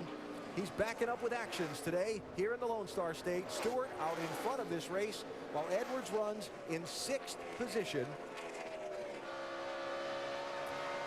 Tony Stewart really on a roll here in Texas. Parked, sat down by NASCAR officials, told you're not allowed to race this weekend. Kyle watching while Michael McDowell subs for him behind the wheel of this 18 car. Busch is here on the pit box for the 18 team, supporting his team. McDowell struggling. He has gone a 2nd lap down now in 31st position in the 18 car. And Casey Kane in that 4 car, one of those we thought might get up and contend for the win in this race, just making a move on Brad Keselowski to grab a spot. Yeah, and I think we'll talk more about this 4 car before the night's over. Might be talking more about that 9 car, right side of the screen as well. Marcus Ambrose just took 4th spot from Jimmy Johnson. Ambrose has been running well lately, especially on these 1.5-mile banked racetracks, so we'll see a lot more. He had a good run at Charlotte. Seems like all these Roush cars are fast on the 1.5 miles, and Ambrose is really taking advantage of that at Charlotte. I remember how well he ran there. I mean, just an incredible race that he had, and all of the Fords just seem to be fast. There's just no substitute for that horsepower that Doug Yates provides these guys. That certainly makes these 1.5 more fun to drive when you have that under the hood. And someone else to talk about here, Jeff Gordon, whose bid for this championship has hit some bumps in the road. Gordon coming to a track that he's called frustrating for him, hot or cold. He either runs right up front or he struggles terribly. Might be one of those right up front days for that 24. One of the guys we thought would be in the mix for this championship based on how well he ran coming into the chase. But things just have not gone his way. What was that all about? It's like Brad Keselowski had to get out of the throttle. And Landon Castle in the 51 also avoiding. Castle a couple of laps down in 31st. As we talked about, Jeff Gordon coming into the chase had some momentum going. These last 5 weeks just not been what he needed. Pretty flat. Had a good run last week though. Finished 3rd at Martinsville. So Jeff Gordon running now in 8th position. Keselowski back to 9th. Kevin Harvick is running 10th. All of that going on behind Tony Stewart, who leads at Texas Motor Speedway. It's time to go NASCAR Nonstop, presented by Nationwide. People think because I spend all my weekends at the racetrack, my life is predictable. Actually, things are constantly changing. And whether I need to protect my ATV, my truck, a new home, cover my home away from home, having life insurance, or a growing business, With Nationwide Insurance, I can bundle them together and save. You can too, up to 25%. So call Nationwide Insurance today to bundle and save. Nationwide is on your side. Call 866-500-5555. Wow, what's that? Oh, it's the new AT&T smartphone. Nice. I wish I could afford one. Yeah, I got a good deal. So. Look at that screen. Ooh. Fast, too, right? Oh, yeah. Last week, FITD. It streams movies. Turn left now. Look at this camera. Hold on. Let's get a photo. I'm listening to downloaded music. Oh, I can afford that. See ya. The AT&T Impulse 4G. For $29.99, there's no excuse not to get your own. AT&T. 1, 2, 3. 1.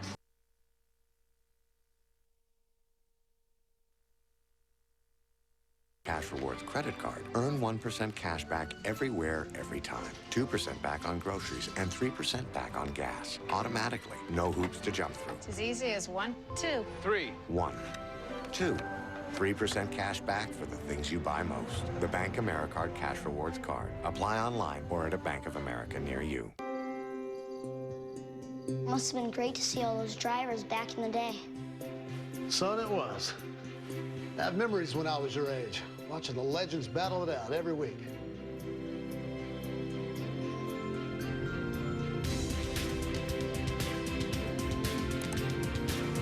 Mom, it's here!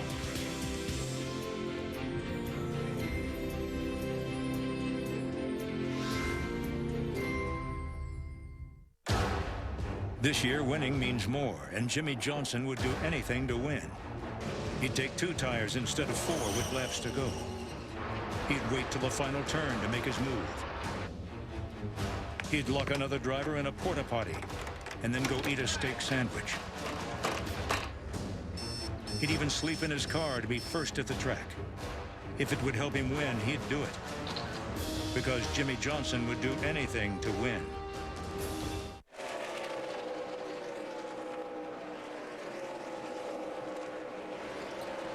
And 93 laps complete here at Texas Motor Speedway, and NASCAR now tonight at 10 o'clock Eastern time on ESPN2. We'll have a complete wrap-up of the day's events and the roundtable tomorrow afternoon, 2:30 Eastern on ESPN2.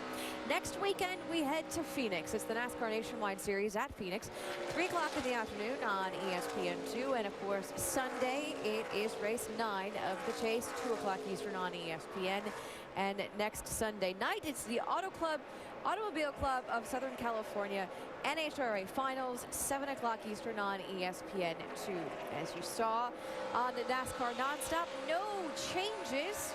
Taking a look at the top 10, Tony Stewart still leads Matt Kenseth by more than a second on the track. Talked a little bit before break about some of those guys in the top 10. Some of the best battles on the track right now are for 10th, Kevin Harvick and AJ Allmendinger back there battling, and Kevin Harvick is where we'll start as we go up to speed with Vince Welch. Kevin Harvick, they brought a brand new car here for Kevin Harvick this weekend, hoping that it would be better in traffic, and so far it's really just been kind of a mixed bag. Right now, he said it's just too loose off. They haven't been able to put on the type of pressure they were hoping to put on Tony Stewart and Carl Edwards in this race so far. Stewart is running first, Edwards is running 6th, Harvick just 11. Jamie? And the 88 Dale Earnhardt Jr. behind him. He's been struggling today. The car has been a little bit all over the place. Steve Letarte, his crew chief, this morning told me Hendrick Motorsports has gone in the wrong direction on 1.5 mile tracks. They wanted to try something different. As you see him drop onto pit road, they're counting him down all the way to his pit box right now, saying the car basically is loose, but they have been working in the right direction. He is moving forward. He says 15th on the board going by. He was 11th before he dropped onto pit road. You see the 20 coming out. The 88 from the high camera. The guys go around to the right-hand side. They've been adjusting to try to tighten him up. A problem that is getting worse as it cools off. You saw the wrench in the right-hand side of the rear windshield. It went over to the left side now. They'll continue to work. Let's go to Vince Welch. Mark Martin in the top 20, just inside it. They've had a pretty good race car throughout the course of the day. Haven't made many changes. Slight air pressure adjustment with that 4-tire stop. the 83 of Brian Vickers, another one that's been solid. Remember, he and teammate Casey Kane. Kane has had a real good run today. Vickers has been pretty good as well for crew chief Ryan Pemberton. A 4-tire change, no chassis adjustment, just air pressure for Brian Vickers. Alan? Check that out on the right side of the screen. Tony Stewart trying to put the car he co-owns a second lap down. Ryan Newman in that 39, while guys off pit road on fresher tires are charging around him.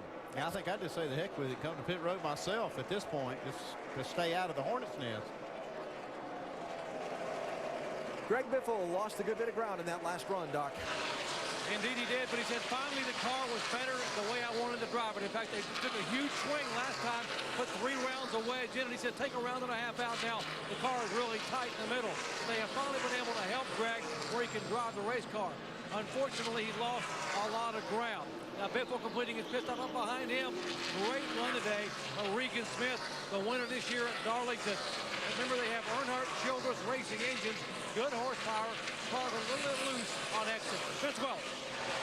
Kevin Harvick came into this chase looking to make a move. He said everything is critical. We can afford no mistakes. They just haven't had the car they've needed so far. He leaves with 4 tires and an air pressure adjustment. Crash on the track. Jeffrey Bodine. Good save. Come on, Montoya, what an idiot. Casey Kane on pit road as the caution comes out.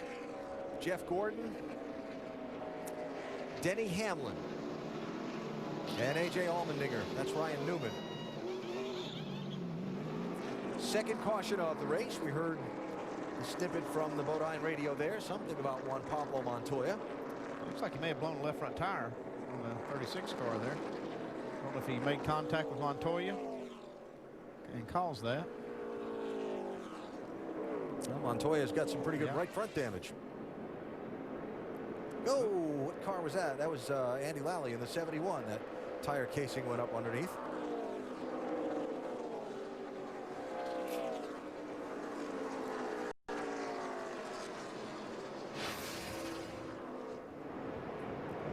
Brian Vickers. Yeah, looks like the Brian Vickers got into the back of Jeffrey Bodine.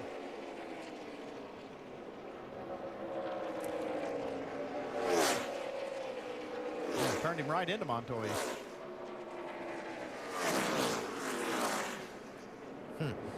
But Brian thinks he's still at Martinsville. Have to look back further in that to see who was just coming off of pit road. And yeah, there's a lot of speed difference right there when they were making those pit stops, trying to get off pit road. People trying to position themselves to get on the pit road. It just adds to a frustrating season for Montoya. Well, those that had not pitted yet include the leaders. Matt Kenseth going to be quickly to his stall, Dave. Yes, he will, and quickly on the adjustments again. It's an air pressure adjustment.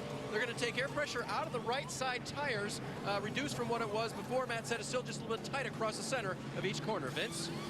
Marcus Ambrose, bottom left, comes in 3rd place. Still says it's loading up on the right front. They're going to make a track bar adjustment, an air pressure adjustment, and 4 tires. Jamie?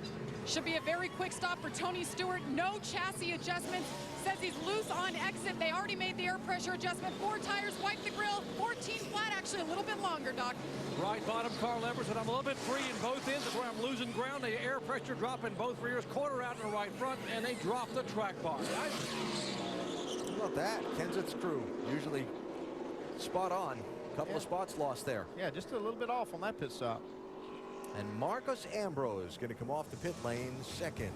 Caution in the middle of green flag pit stops. Going to shuffle things around a little bit for the restart order. We're going to see a bunch of people taking wave arounds and that kind of thing. Look out. That's not good. Andy Lally's car there. We'll sort out the restart order after we go NASCAR Nonstop, presented by Nationwide. Wow, what's that? Oh, it's the new AT&T smartphone. Nice. I wish I could afford one. Yeah, I got a good deal. Look at that screen. Ooh. Fast, too, right? Oh, yeah. Last week, FITD, it streams movies. Turn left now. Look at this camera. Hold on. Let's get a photo. I'm listening to downloaded music. Oh, I can afford that. See ya. The AT&T Impulse 4G. For $29.99, there's no excuse not to get your own. AT&T. That's a word? A rack pole. It's another word for sack. All right. Read 'em and weep. Impressive. How about this? Neanderthal? Brian, your words are hurtful. Okay. I'm taking the bus, and you will not see me at the Pancake Social tomorrow. Geico. 15 minutes could save you 15% or more on car insurance. I don't want to get up. I don't want to go to work. I hate mornings. Great, I have 20 minutes. No time for coffee. Hello, my friend. Can't get it together in the morning? Try 5-Hour Energy. It's simple, effective, and unlike coffee, it's ready right now. No waiting, no hassle. Let's do this. 5-Hour Energy, the no-wait, no-hassle way to a great morning. Italians never need a reason to celebrate. All they need is friends, family, and great food. And now at Carrabba's, you'll find all you need to celebrate with our new champagne chicken or our champagne shrimp and scallops pasta. Here for a limited time. Topped with a signature champagne cream sauce, these great new tastes are hand-prepared using only the freshest ingredients. So come into Carrabba's tonight. Now, purchase $100 in gift cards and get a $20 bonus card free. ESPN, the home court of college hoops. Celebrate Veterans Day with an unprecedented season opener. 2 elite teams battle aboard the USS Carl Vinson. Big Ten power Michigan State versus preseason #1 North Carolina. Draymond Green leads the Spartans onto the flight deck against UNC's commanding front line, led by All-American Harrison Barnes. The Quicken Loans Carrier Classic, Friday at 7 on ESPN and ESPN 3D. Just past 300 miles in the AAA Texas 500 at the Texas Motor Speedway, and under the second caution of the race that came out after Brian Vickers, Jeffrey Bodine, and Juan Pablo Montoya tangled off turn number 2. That caution came out in the middle of a series of green flag pit stops. Casey Kane was on pit road when the yellow waved. So when the pace car collected everyone, it kept him on the lead lap. When all the other leaders pitted, Kane stayed out.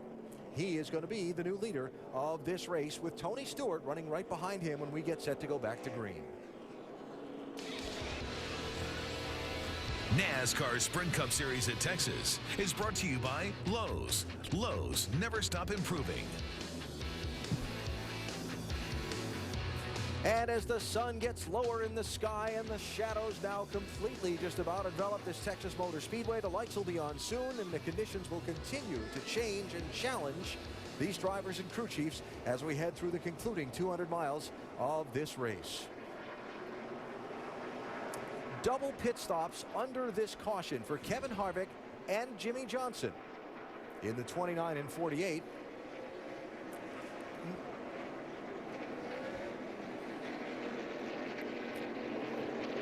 Not going to cost them much, Andy, because all the wave-around cars are going to end up behind them, so they didn't really lose a lot of track position by the extra pit stops. Yeah, I was still kind of wondering why they made 2 stops, unless they were maybe making an adjustment on the car after they discussed it a little bit. Figuring they didn't lose a lot by making that extra stop. They just came back in to adjust on it. That was a big break for Casey Kane, though. He gets the lead right here.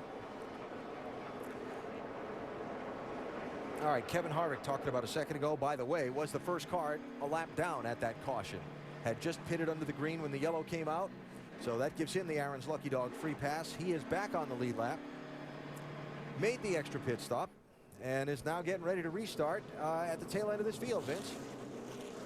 When Harvick went back out after that initial stop, Alan, he had a bad vibration. He thought they better come in and take care of it just to make sure. They came in, and he also told Gil Martin, the crew chief, if we're going to take a big swing at it, let's do it now. We're running out of time. So they put a rubber in the left rear, made a track bar adjustment, gave him 4 fresh tires, taped up those brake ducts on the front as well. So a lot of changes for the 29. Let's see if they help. All right, Vince, and Kevin Harvick in 10th position for the moment, though that's going to change as the scoring cycles after this restart. Well, let's see if Casey Kane can do anything with Tony Stewart here.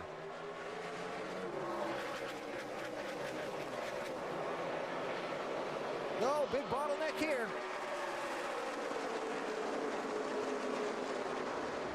Well, Kane really loose off as they try to exit turn 2. Marcus Ambrose rolling his bumper, creating part of that problem for him. Ambrose going for second as Stewart smokes his way back into the lead.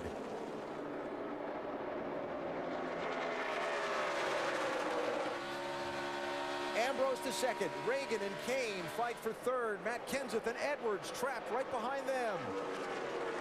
Probably going to see some of the fastest speeds of the day right here.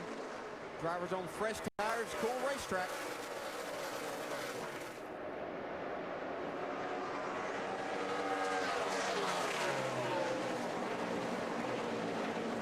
Now Edwards side by side with Kenseth. Saw Matt Kenseth get really loose down in 1 and 2 that time. Yeah, still loose off of turn 4 right there on the outside of Carl Edwards. Talking about how even these cars are, and the lap times and speeds have been so close. This is the only time that you can really make these moves to try to gain spots as these restarts. We have 19 cars on the lead lap. While you watch this, let me mention 21 drivers took a wave around under that yellow. They didn't pit under the caution. Most of them had been on the pit lane under green just before the yellow came out. They're allowed to go by the pace car because they were between the leader and the pace car. 8 of those drivers got back on the lead lap. Truex, Earnhardt Jr., Biffle, Vickers, Hamlin, Kurt Busch, Jeff Burton back on the lead lap by the wave around. Remember, the leader has to be the first thing behind the pace car for a restart. The cars that pit have to restart at the tail end of the line or line up on the tail end of the line when they come off the pit lane. That puts all those other cars between the pace car and the leader, and they get waved around. And that's a lot of these guys here in this Hornet's Nest. Yeah, and they're working hard to try to get some speed and make up some time, having to start back there. A lot of hard racing going on. Denny Hamlin there. He's had a very uncharacteristic day for Denny Hamlin at Texas Motor Speedway. Yeah. 2 of the last 3 here. Yeah, but he is up to 13th spot on the lead lap.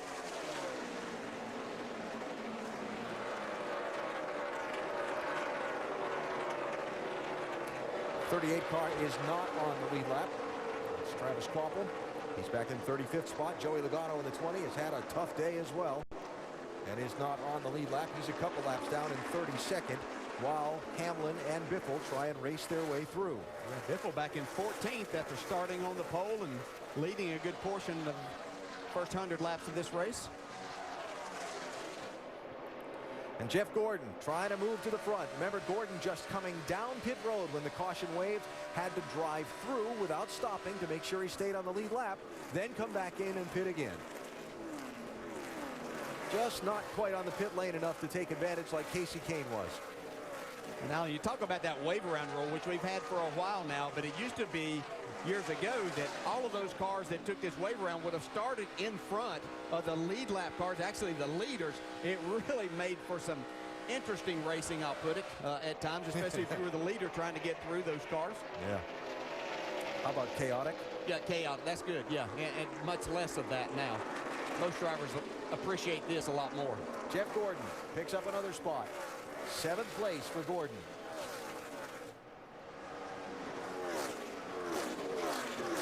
Might yet see that 24 car at the front of the field by the end of the night. But these long green runs we've seen aren't really helping him get that chance.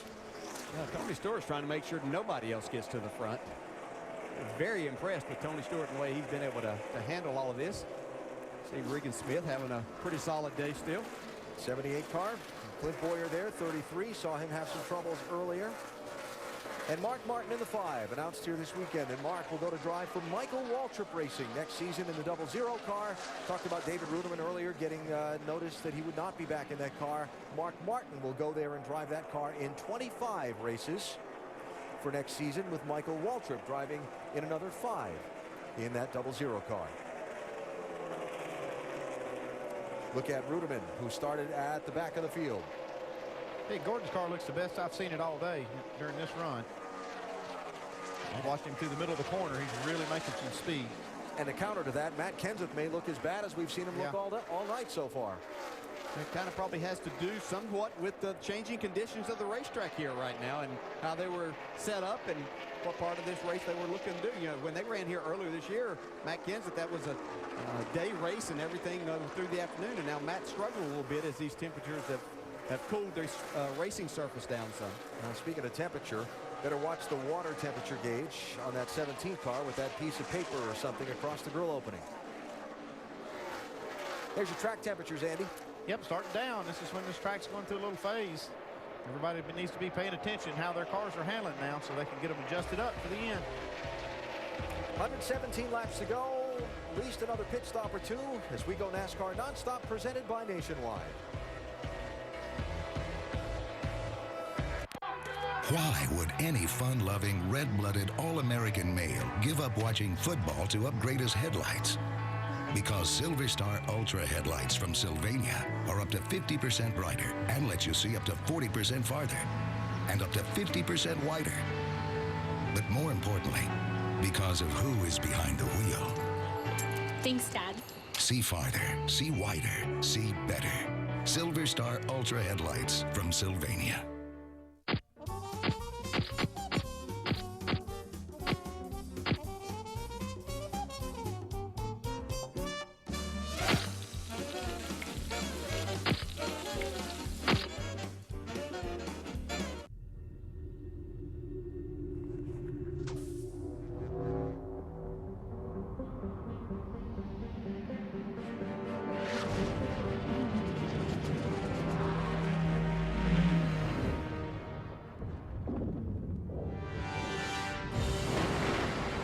Verizon 4G LTE, America's fastest and most reliable 4G network in over 160 cities. Verizon, built so you can rule the air.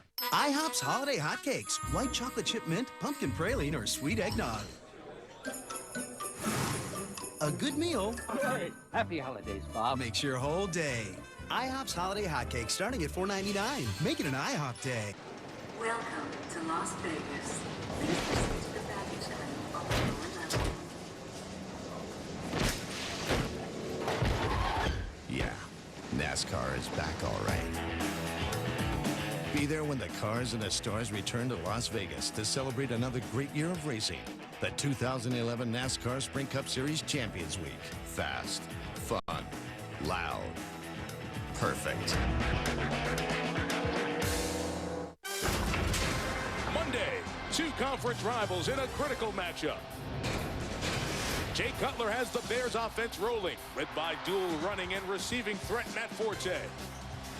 Michael Vick and LaShawn McCoy have the revitalized Eagles back on track as their big play offense looks to soar past Brian Urlacher and the Bears D.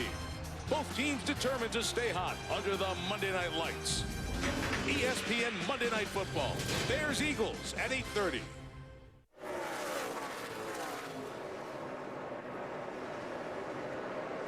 Closing in on 350 miles at Texas Motor Speedway, and the race for the lead. Tony Stewart in the top spot in the 14, but Marcos Ambrose in the 9. Trying to find a way around him to that #1 spot. I think they radioed to Marcus, told him he is at Watkins Glen or something. He's coming on. Got an opening.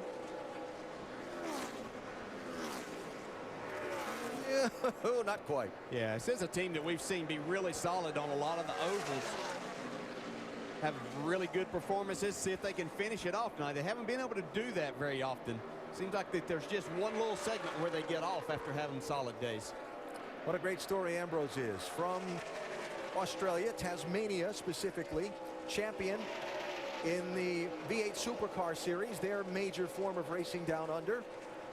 Packed up his family and moved to the States because he wanted a crack at NASCAR racing. And he's worked his way from an initial limited beginning in the Truck Series up to the NASCAR Sprint Cup Series and picked up a big win at Watkins Glen back in the month of August. His first win in the Sprint Cup Series. That a road course, which his background is from, but he sure has learned this oval track racing thing, and he's in contention for the win today here at Texas.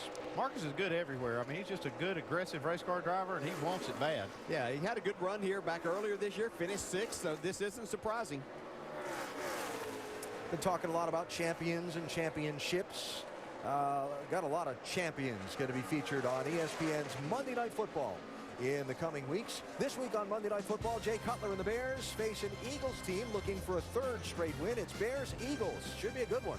On Monday Night Football, 8:30 Eastern, also available live on Watch ESPN. Coverage starts at 7 Eastern with Monday Night Countdown served by Applebee's. Eagles started looking more like that team they were expecting here after a pretty horrendous start they had. Yep. Should be a fun game to watch. And a lot of matchups in coming weeks featuring Super Bowl champions of the past on Monday Night Football as the great season rolls on. Yeah, I get to see my favorite announcer besides you and Andy, John Gruden. Love to listen to him. It's a good thing you caught that. Matt Kenseth struggling in this segment of the race, but he's about to get a spot back from Jeff Gordon. Racing with Gordon there for 5th and 6th. Well, looks like he's finally going to get this pass made. Maybe actually. Yeah, Gordon is through there. Kenseth had fallen back, picked up a couple, now falling back again. So Matt running 6th, Jeff Gordon 5th. They're 3.5 seconds behind Tony Stewart, the leader here at Texas. We go NASCAR Nonstop, presented by Nationwide. ESPN Films presents Roll Tide, War Eagle, Tuesday at 8 p.m. on ESPN. Why do we have Aflac? Aflac? And Major Medical? Major Medical, boy, yeah! I helped pay the doctor. Ain't that enough for you? There are things Major Medical doesn't do. Aflac pays cash so we don't have to fret. Something families should get. Like a safety net. Even helps pay deductibles to cover your back with. Help protect your family at Aflac.com. With the growth of the new energy economy, exciting new careers are being created. Careers in energy efficiency, energy and environmental paralegal, and sustainable interior design. Ecotech Institute in Denver, Colorado is the only college in the nation fully dedicated to preparing you for a career in these fields. A career that will grow with you. A sustainable career. Call Ecotech Institute in Denver, Colorado today at 877-326-5576. Make the world your workplace. Losing power shouldn't mean losing time. The Next Tech Quick Boost. Giving you a charge in just 3 minutes, getting you back to work faster. Craftsman, trust in your hands. Now hard to reach is never out of reach. The next generation Craftsman Hammerhead. It's an auto hammer, but the only one with an articulating head for superior access. Craftsman, trust in your hands. Welcome to an exclusive tour of the 2011 NASCAR Nationwide Series. We have big changes to discuss and new faces to meet. But first, we're going to take a look at some of the new cars hustling their way into the series. Just traded some serious paint with that Mustang. These are some of the new faces that I mentioned earlier. Of course, their faces aren't always this angry looking. The 2011 NASCAR Nationwide Series. Something new around every turn. This year, Dale Jr. would do anything to win. He'd get LASIK surgery, even though he already has 20/20 vision. Let's do this. If it would help him win, he'd do it. Sometimes it's not easy to find good talent for SportsCenter, which is why we brought in Les to help with recruiting. And of course, you'll have full access to our state-of-the-art digital center. Best in the nation. We pride ourselves in getting the best. Sometimes you just have to pull out all the stops. Born to wear pinstripes, eh, Dad? Oh, yeah. John Andersons just don't grow on trees. You got to go out and find them. Can you see yourself sitting here in front of millions of sports fans? Yes, sir. Me too. As you watch our NASCAR Nonstop coverage from today at Texas Motor Speedway, you see Tony Stewart challenged by Casey Kane for the lead, but able to fend him off and even now put a little gap in there. I'm telling you something, Tony Stewart's racing everybody for this lead. He's not giving it up at all because he's trying to lead the most laps. He's got 113 laps led so far, and he is the leader there. But he is not giving up. He is making those guys try to earn that spot. Nobody's been able to beat him yet. Let's check in on a couple of the front runners. Jamie, how about Tony Stewart? Well, the good news for Tony, no matter how hard he's been racing today, Darian Grubb, his crew chief, told him on the radio, man, your tires are looking good every time they come off the race car. Tony just told his team, guys, I'm a little bit loose, back on the gas, and you can see him getting a little sideways the closer Casey Kane gets. And for more on that, let's go to Dave. And of course, Kane was the restart leader. We saw him get loose and lose positions, but the car is coming back around. They made an adjustment last time, air pressure for him. The car was a little bit out of the track, in the driver's words, so Casey Kane was able to get it done now as they've made that adjustment. You talked to Kenny Francis's crew chief earlier today. He said, I'm not surprised we've been close to winning races here near the end. The attitude has been good at the shop, even though myself and the driver are leaving, and a lot of the guys don't know what's happening to this team, but the attitude's been good, and boy, have they been fast. Yeah, still no word on the future of this Red Bull racing team. Of course, Red Bull saying that they're done at the end of this season, and team general manager Jay Fry trying to find a buyer and find a way to keep that group in business for next year, and they still don't have anything done yet. 6 and 99. David Reagan, Carl Edwards for 6th place. David Reagan started to slide back a little bit during this run. Gives that spot to Carl now, fall in behind him. Yeah, Jeff Gordon and Matt Kenseth had gone by Reagan before Edwards went by in this run of the race.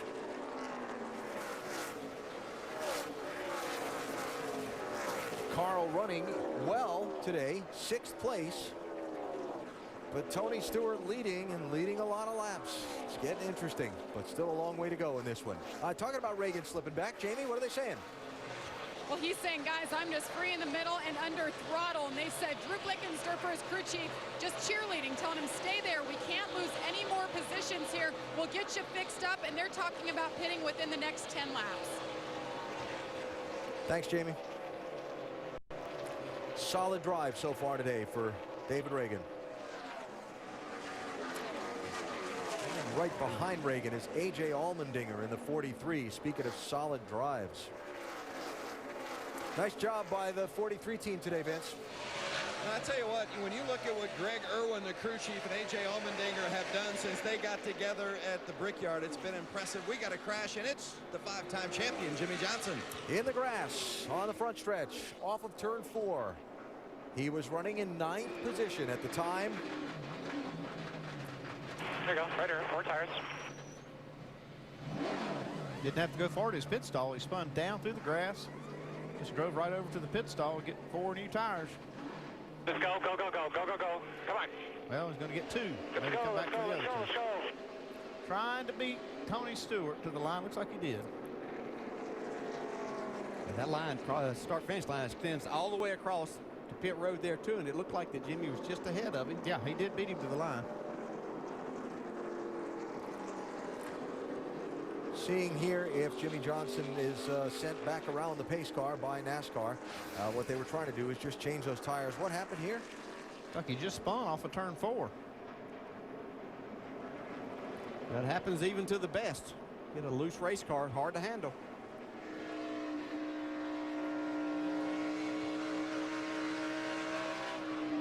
Wow, that thing got loose quick.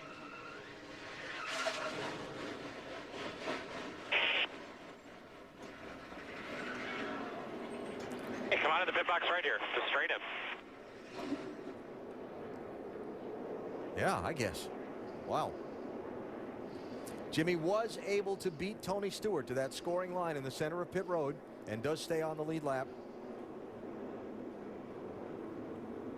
But certainly a sign of the way things have gone for this 48 team. Unexpected spins and crashes and things that have probably signaled an end to the run of the championship. Pit stops for the leaders, Dave. Casey Kane is on pit road. He gives up 2nd place. He will get 4 fresh tires, a drink for the driver as well. They'll fill it full of fuel. That run was pretty good for him. No complaints, just a little loose at the restart. Vince? Bottom left of your screen, Marcos Ambrose running in 3rd place. Says it's tight in the middle, a little loose off. They're going to put a quarter round in the left rear and 4 tires. Jamie? The loosest the 14 car has been. He said we need to tighten this thing up on throttle. Wedge in the left rear, fill it up with fuel. Doc? A little tight in the middle, a little loose off for Carl Edwards. 4 tires, try car down 1 round, clean the grill, and tear away the windshield so I can see. And now scramble off pit road, guys. I guess that's a scramble, Doc. Oh, that was a tremendous scramble. Jeff Gordon lost quite a few spots. You see 5 spots, a 24-car loss there. Allmendinger gained 2, and so did Harvey. Tony Stewart hangs on to the lead on another set of pit stops. That 14 crew's been, you talked to them before the races, crew chief there in Grubb. They said they were going to be up on it today. Yep, they were ready. Look at that. Even making a chassis adjustment there. Where are we? Yeah, we're good. They're a big part of his winning too, aren't they? Yep. Tony Stewart holds the lead under caution for the third time as we go NASCAR Nonstop, presented by Nationwide.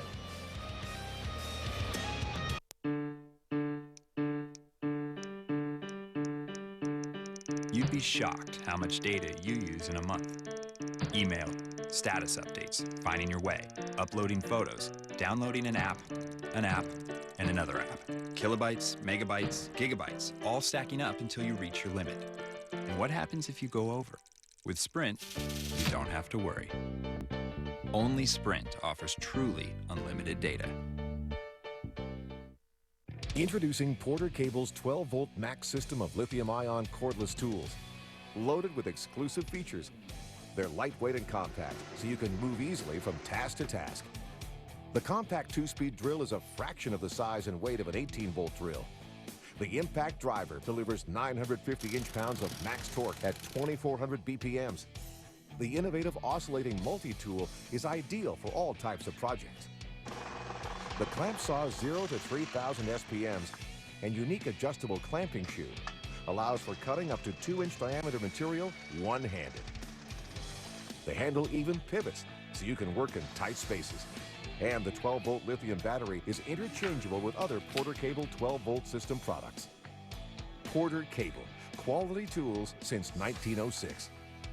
Learn more at portercable.com or visit your nearby Lowe's today for great deals and offers on the 12-volt max system.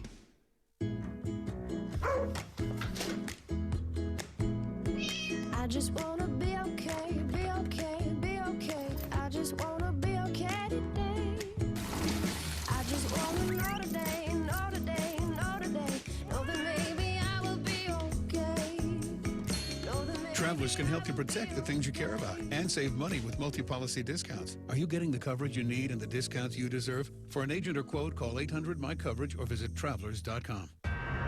The Rose Bowl game, presented by Vizio. TCU is going to win one for the ages. The Tostitos Fiesta Bowl. Touchdown, Oklahoma! The All-State Sugar Bowl. It's picked off. That'll do it. The Discover Orange Bowl. And the All-State BCS National Championship game. The Auburn Tigers are college football's best. ESPN, the BCS lives here. Hey fans, customize my gear. My gear. My gear. My gear. Only at the NASCAR.com Superstore.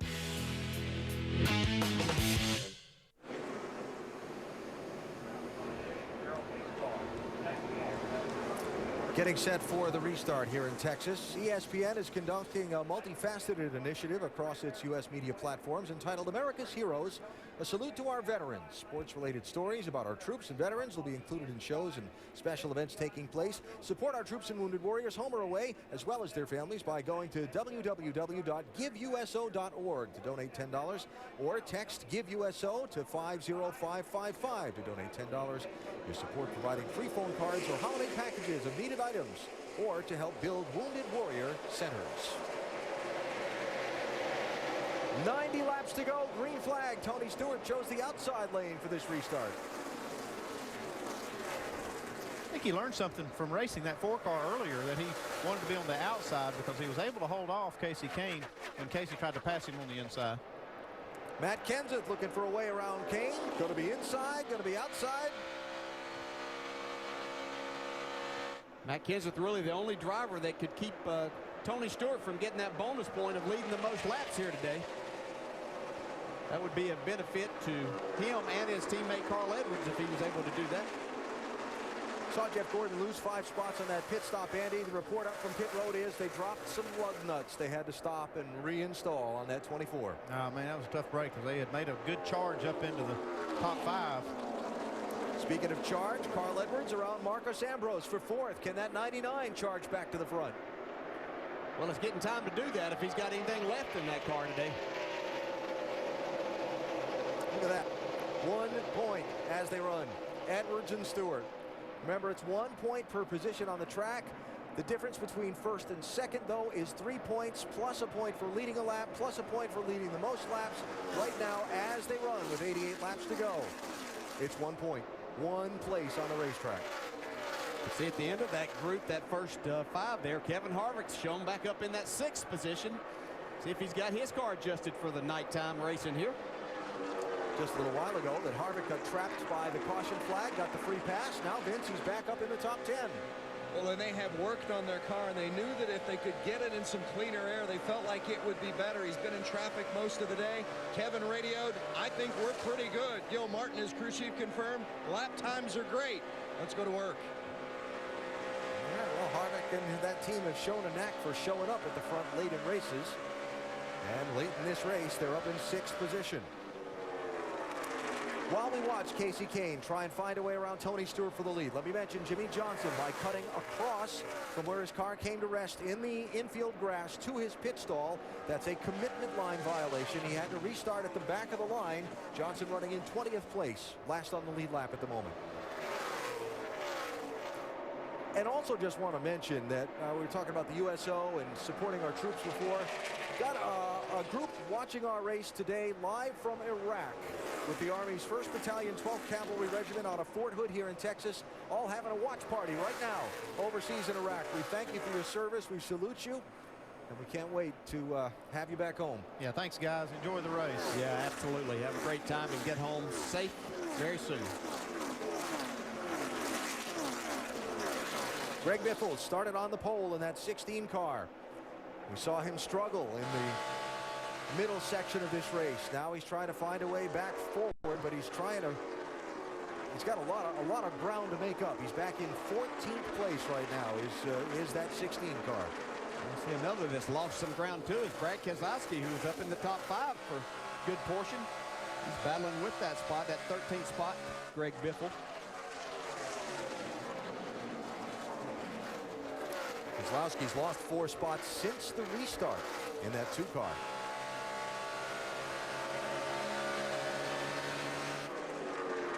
If I have my thoughts sorted straight, we've seen that car be better longer into a run in this race today, that 2 car. Yeah, but he's just hit a patch here in the middle part of the race where they just haven't been very good overall. I know we've got down now to 80 laps to go. They're going to have to figure something out.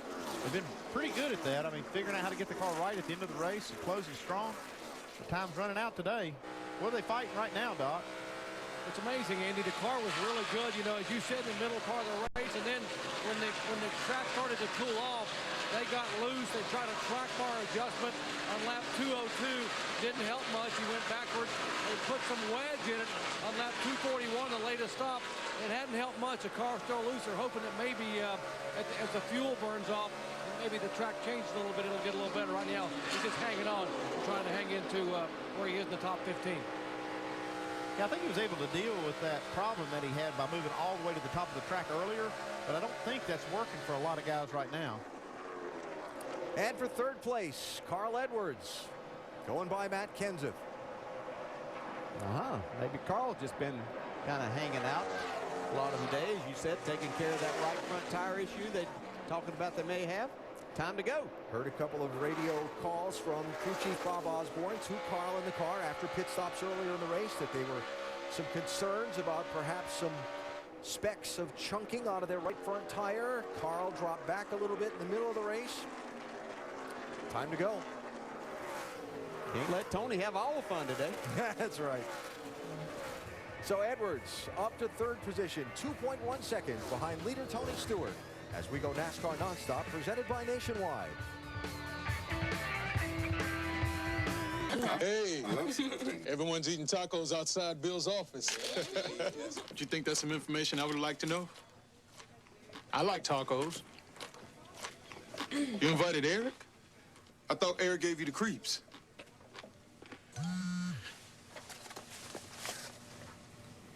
Oh. Yeah. Hey. Don't be left behind. Get it faster with 4G. AT&T. 21st Century Insurance here with our fastest way yet to prove that you're spending too much money on your car insurance. This car is covered by Progressive, this one by 21st. Both cars have the same coverage, same damage, and now the same fast repairs. But here's the difference. Drivers who switched from Progressive to 21st saved an average of $535 a year. Call 888-GET-2121. 21st Century Insurance. The same great coverage for less. Whatever you want, whatever you need, a low price is guaranteed. You can have it now, you don't have to wait. You can buy a lease to own the Aaron's way. Nobody beats Aaron's, nobody, nobody, nobody beats Aaron's, nobody. Bristol Motor Speedway, one of the most iconic venues in all of sports. Like Green Bay or Augusta, this is a place people come just to say they've been here. This is the one event that drivers tell their friends they have to see. At the venue that Sports Pro magazine calls one of the most important in the world. This is a track that, when seen for the first time, can make a grown man cry. Welcome to Bristol Motor Speedway. 2012 tickets available now at 423 Bristol and BristolTix.com. The Monday Night Tour pulls into Philadelphia, and what a matchup of big-time teams with big stars, and they're getting hot, too, the Bears and the Eagles. Yeah, while everyone's focusing on Michael Vick and his ability to run and throw, it's LaShawn McCoy that's lighting it up in the running game. I tell you, he is explosive, John. Running game. Bring it on against the Bears. They have Urlacher, Briggs, and Julius Peppers is playing great. They stopped the run. I can't wait to see McCoy in the hole.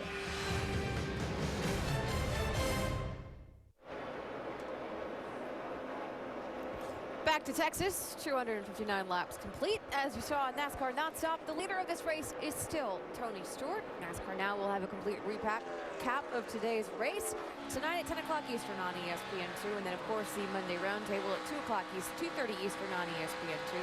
Next weekend, we head to Phoenix. It's the NASCAR Nationwide Series, ESPN2 at 3 o'clock Eastern on Saturday, and of course the Sprint Cup Series race on ESPN at 2 o'clock on Sunday, and then the Auto Club of Southern California NHRA Finals on ESPN2 Sunday night, 7 o'clock Eastern. Caution out on the track. All the way on the apron. Something we had been expecting possibly for a few laps. The 20 car of Joey Logano. Allen appears to have blown up.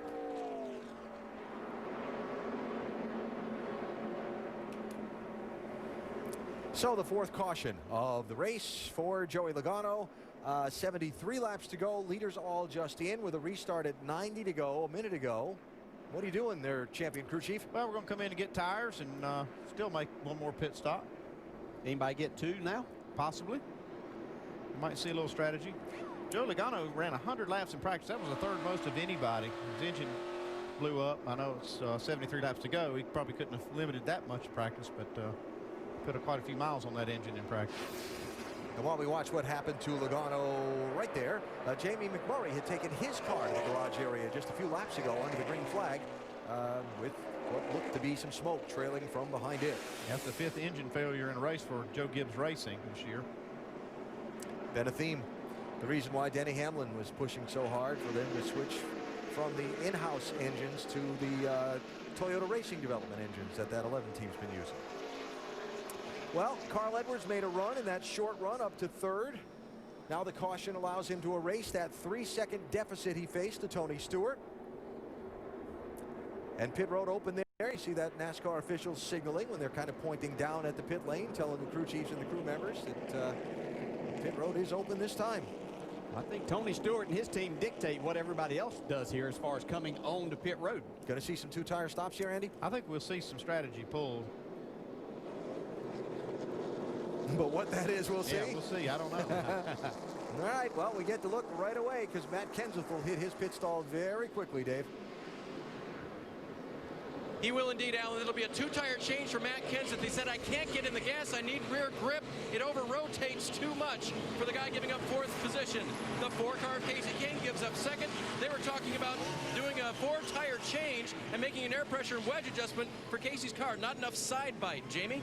Strategy here for the Ford team. Darian said, should we take two? Tony said, I can't make the call. You've got to do it. Two-tire call. That's it. Down and away. Doc? Right side tires only for Carl Edwards. He's down and away, less than 7 seconds, and they scramble off single file. Jeff Gordon, by the way, also getting 2 rights only. Check it out. Strategy and a change on the leaderboard. Yeah, Edwards, 2-tire stop. Beat Stewart's crew off the pit road. And that 4-tire change for Casey Kane is going to kick him back to 8th position.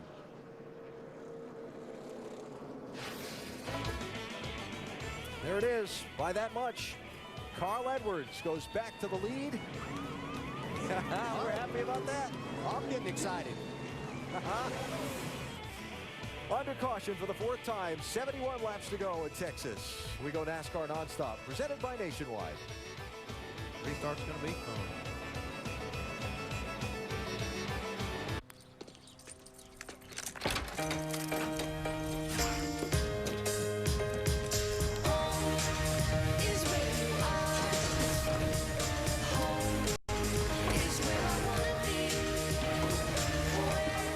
Now you can know your home inside and out. Introducing My Lowe's, a revolutionary new way to keep track of, organize, and manage your entire home. Register your home at Lowe's.com. Lowe's, never stop improving.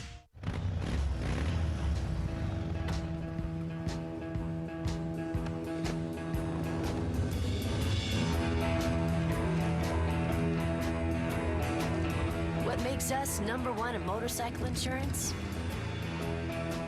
We love bikes. We love riders. And most of all, we love to ride. Perfect hair every time. Leading the pack in motorcycle insurance. Now that's Progressive. Call or click today.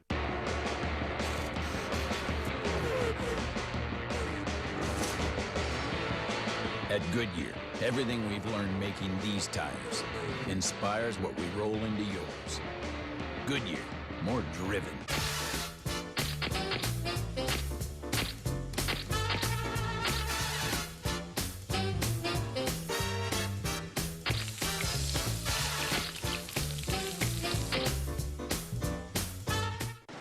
Welcome to Las Vegas. Please proceed to the baggage claim on the lower level. Yeah, NASCAR is back all right. Be there when the cars and the stars return to Las Vegas to celebrate another great year of racing. The 2011 NASCAR Sprint Cup Series Champions Week. Fast, fun, loud, perfect. If Auburn was playing Russia, I'd have to pull for Russia. It's difficult to describe to someone who doesn't live here. It's really the most intense rivalry in all of sports. What if I told you, if you're from Alabama, you've got to pick a side? ESPN Films presents Roll Tide, War Eagle, directed by Martin Kodabashian, Tuesday at 8 p.m. on ESPN, brought to you by Buick. Doubled up for the restart. 400 miles down, 100 miles to go here at Texas Motor Speedway. Strategy on this most recent round of pit stops, right side tires only. Carl Edwards gets to the lead on the pit stops. Tony Stewart has led the most laps today. He will restart alongside him. The top 2 in the championship side by side at the front of the field for a restart with 100 miles to go. Updating some other stories on the day. The 18 car being driven today by Michael McDowell after Kyle Busch not allowed to race by NASCAR, following up on an incident Friday night in the NASCAR Camping World Truck Series race. 18 car 2 laps down in 31st position today for McDowell. Casey Kane, the first car that changed 4 tires on that pit stop. He was second. He's now 8th. All them cars in front of you took 2. Thought that might happen. That's a lot of laps on the left, though. We'll see how it goes here. I mean, as beat up as the lefts get looking, I don't know. We'll see. It'll be interesting to find out anyway. Hopefully we made the right call here. We'll find out. Green flag. Edwards and Stewart up front.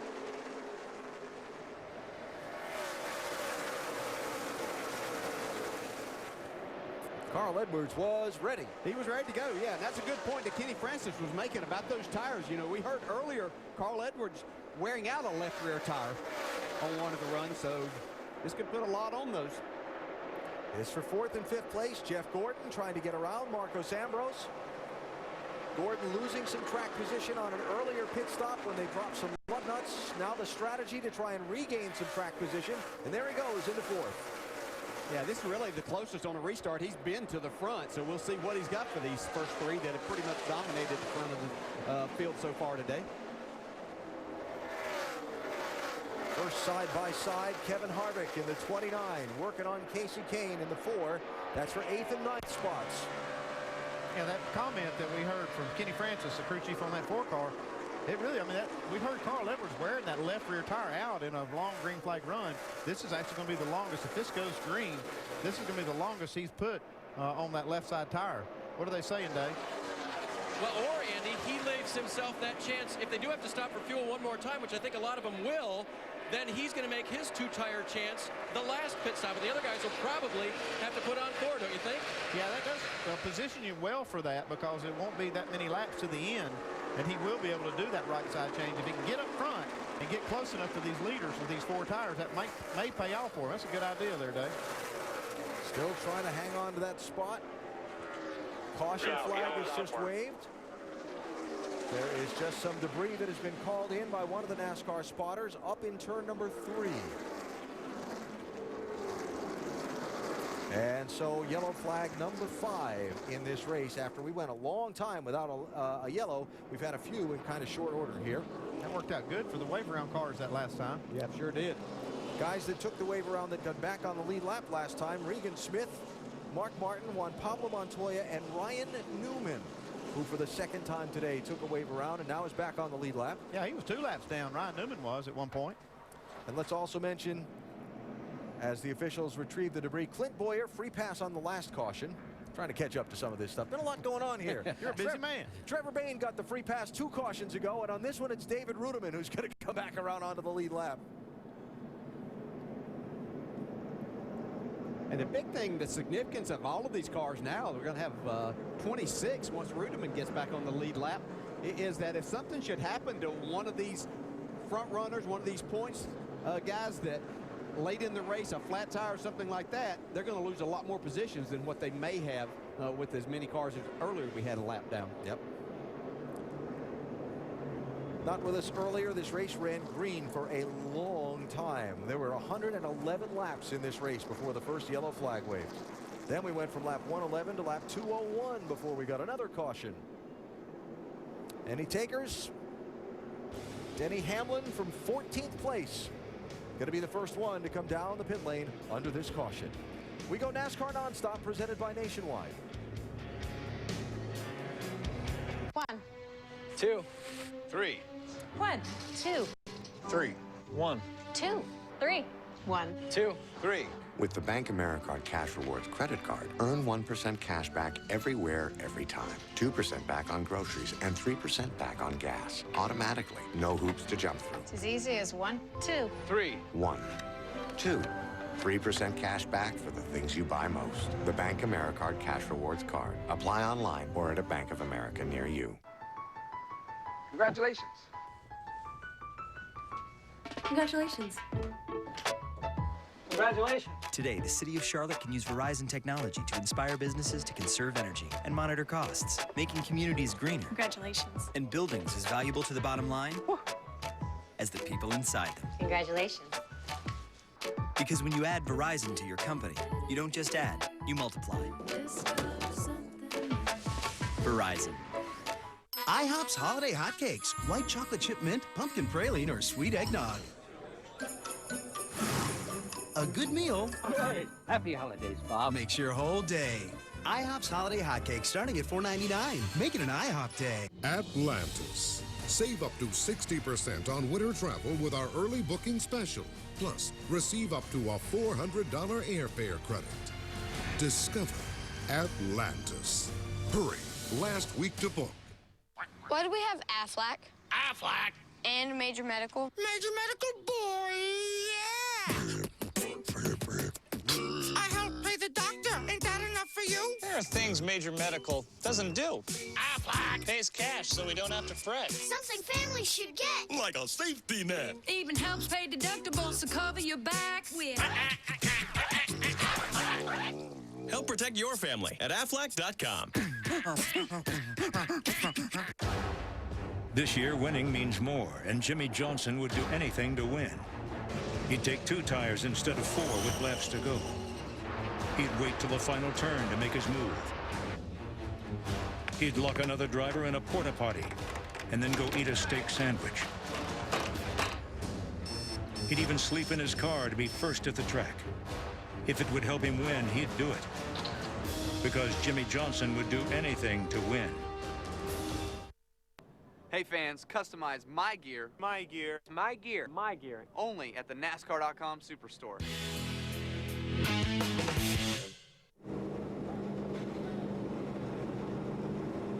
Well, as you saw in NASCAR Nonstop, some pit road contact between Denny Hamlin and Brad Keselowski, damaging both cars. Repairs being affected by both teams. See, Brad Keselowski's blocked in. He's backing up to try to clear Ryan Newman's car. Backs right into Denny Hamlin as he's coming out of his pit stall.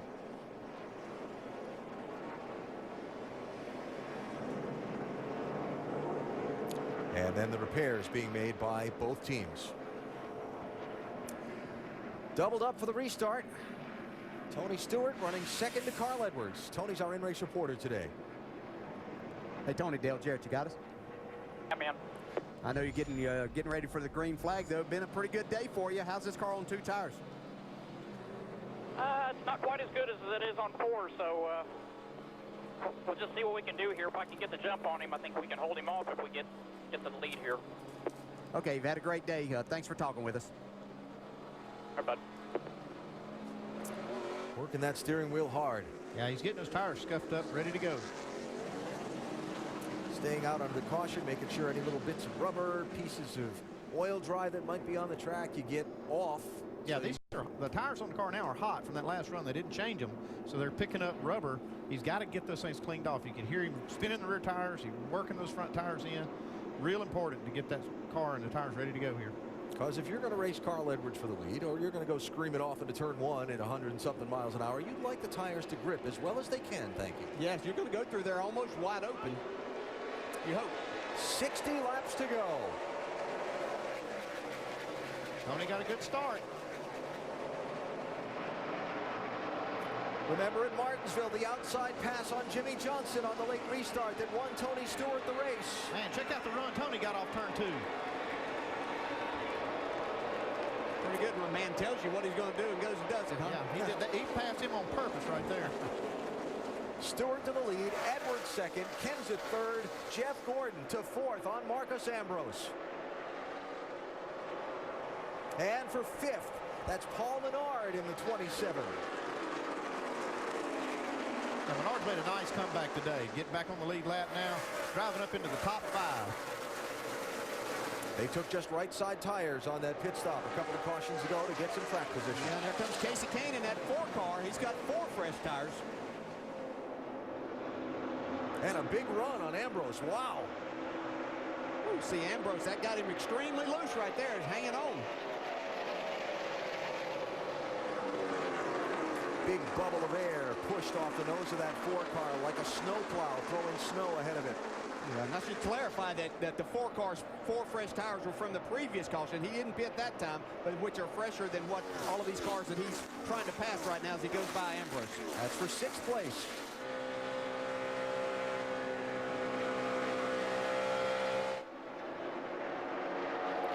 Now Kevin Harvick comes calling. I believe that lap led by Tony Stewart right there just clinched that point for the bonus for leading the most laps, if my addition's correct. Did you carry the one? I think I carried. You got me first. Carried the one. And in a championship where the gap is in single digits and might just be that way all the way down to the final lap of the final race, that 1 bonus point for leading the most laps in this race could be critical. Yeah, and Tony leads all drivers in the chase in bonus points, so doing what he's got to do to try to win this championship. There's Jimmy Johnson. Remember we saw him sliding through the grass off turn 4 a little while ago. Johnson running in 12th right now. Yeah, that slowed down a lot of drivers. They'd take it easy for a while. Jimmy's just trying to come back forward. Speaking of going forward. Yeah, I like the position that Casey Kane's in. Other than Tony Stewart leading this race, I really like what they've done here. I think Tony having that track position is going to really pay off, but those 4 tires might really come back to pay off for Casey Kane. Marcus Ambrose going the wrong direction here. That is 11th place. He's just given up to Jimmy Johnson, and the hands have been busy on the steering wheel of that 9 car. Oh, wow.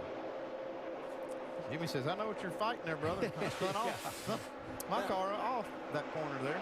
Now, it might be me, but when the left hand crosses over the right hand and you're turning left, in theory, when I was driving, that never was a good thing. Unless you got a good follow-through. How about Tony Stewart?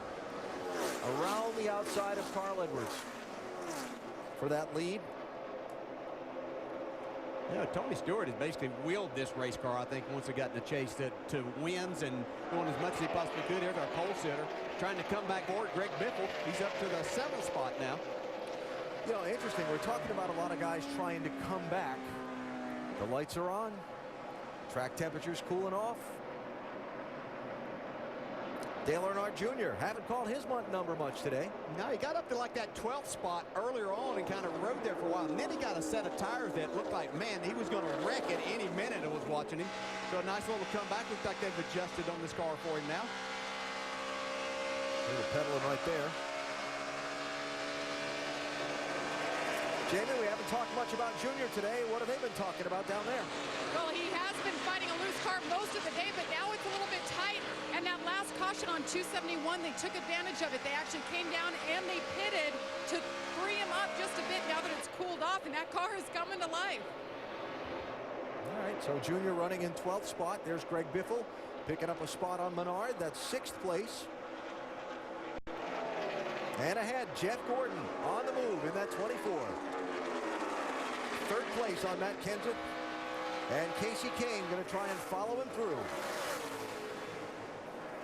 Yeah, this is certainly a lot more what we expected to see from Jeff Gordon in the chase. Matt Kenseth's car really loose right now. Yeah, look at that 4 car go around the bottom. Jeff Gordon says that the tire combination that NASCAR and Goodyear are using here at Texas has frustrated him. He says it challenges every weakness that I have as a driver. How does a tire challenge a driver's weakness? First of all, I didn't know he had any weaknesses, but a tire can do that. And I think that has to do with the hardness. He has a hard time getting a feel for what the race car is doing, and then he can tell Alan Gustafson exactly what his race car is doing and what changes he might need to make. And there are times that you just get frustrated as a driver. You feel like that you can't help. 24 car making a nice rally, Doc. You know, and Jeff said before that final restart a moment ago, or the previous restart, hey, guys, we got a really good race car here. He gave the guys on pit road a smile because they knew he had a good car. But you're right about the tire. The same tire that they had in Chicago when Jeff said we just struggled. We couldn't find anything at all on that mile and a half. Started 23rd, finished 24th, and barely ran in the top 20 all day. Here they were loose early, tight, made a couple of minor adjustments, and now Jeff thinks this car is as good as it's been all day long and showing it on the racetrack. To 3rd place for Jeff. Can he run down those top 2? I think he's going to have to worry about holding off that 4 car for now. Casey Kane.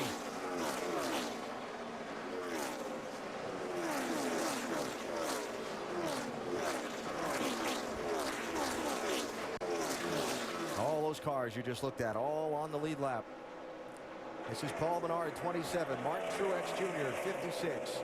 Jeff Burton, 31. 8th, 9th, and 10th. Truex, not rally story again, right? He was a lap down earlier. Yep, kind of coming to life here as this racetrack has cooled down some. Nice to see Martin be able to put some things together at the end of these races. Jeff Burton certainly needs a good run. Truex Jr. took a wave around under the caution of lap 201 to get back on the lead lap and is making it pay off here. See as low as 31st in the race, but running now in the top 10, though he struggled to get off that corner. Here's Jeff Burton by him. And continuing to roll, Casey Kane in the 4. Well, you can watch this 4 car, how much faster he is entering and rolling to the center of the corner. See how much he was able to drive it in there? That's those 4 tires right now. That's really been a big advantage for Casey Kane. Oh, Matt Kenseth. While waving at Jeff Gordon out the window, saying thanks for cutting me a break, hanging on to his race car at 190 miles an hour. 45 laps to go, another round of pit stops to come. When will it happen? Tony Stewart, Carl Edwards, 1 and 2. We go NASCAR Nonstop, presented by Nationwide. Like so many great pioneers before me, guided only by a dream, I'm embarking on a journey of epic proportion.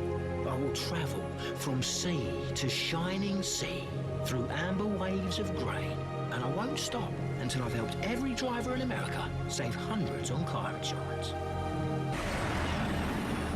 Well, I'm at the parking lot. That's a good start. Geico. 15 minutes could save you 15% or more on car insurance.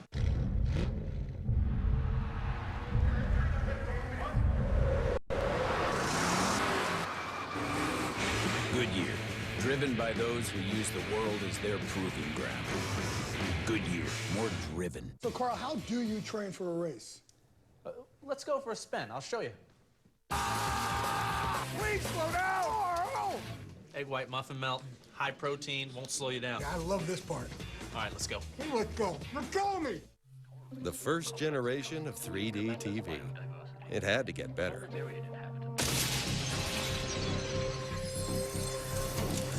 Introducing Vizio's Theater 3D. Leave behind the expensive battery-powered glasses, the screen flicker, the darkened picture. Just put on the same glasses you use in the theater and enjoy. The next generation of 3D TV from Vizio. Entertainment freedom for all. Why would any fun-loving, red-blooded, all-American male give up watching football to upgrade his headlights? Because Silver Star Ultra headlights from Sylvania are up to 50% brighter and let you see up to 40% farther and up to 50% wider. But more importantly, because of who is behind the wheel. Thanks, Dad. See farther, see wider, see better. Silver Star Ultra headlights from Sylvania. Monday, Jay Cutler and Matt Forte have the Bears offense rolling, as Michael Vick and the revitalized Eagles look to continue soaring. ESPN Monday Night Football, Bears-Eagles at 8:30.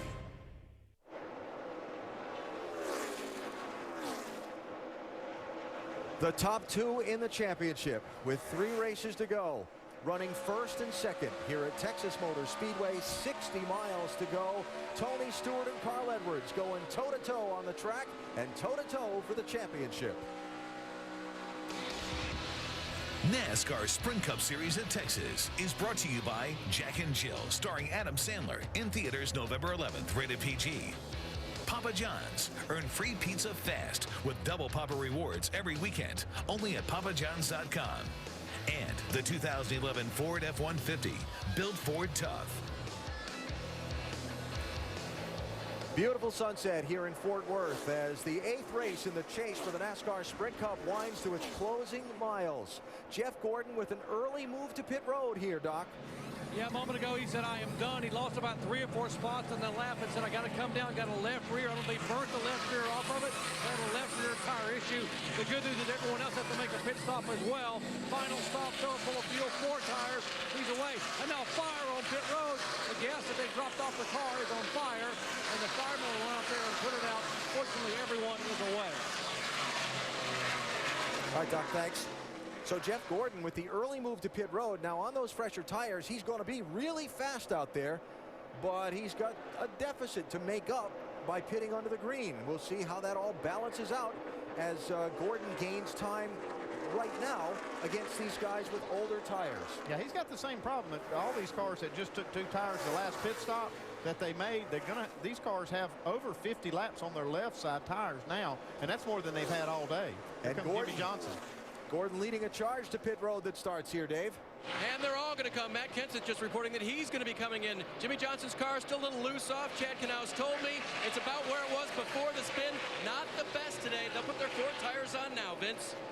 The 9 car of Marcos Ambrose has been in the top 5 most of the day, but backwards on this last run. It's a little bit too loose off, so they're going to make an air pressure adjustment, Dave.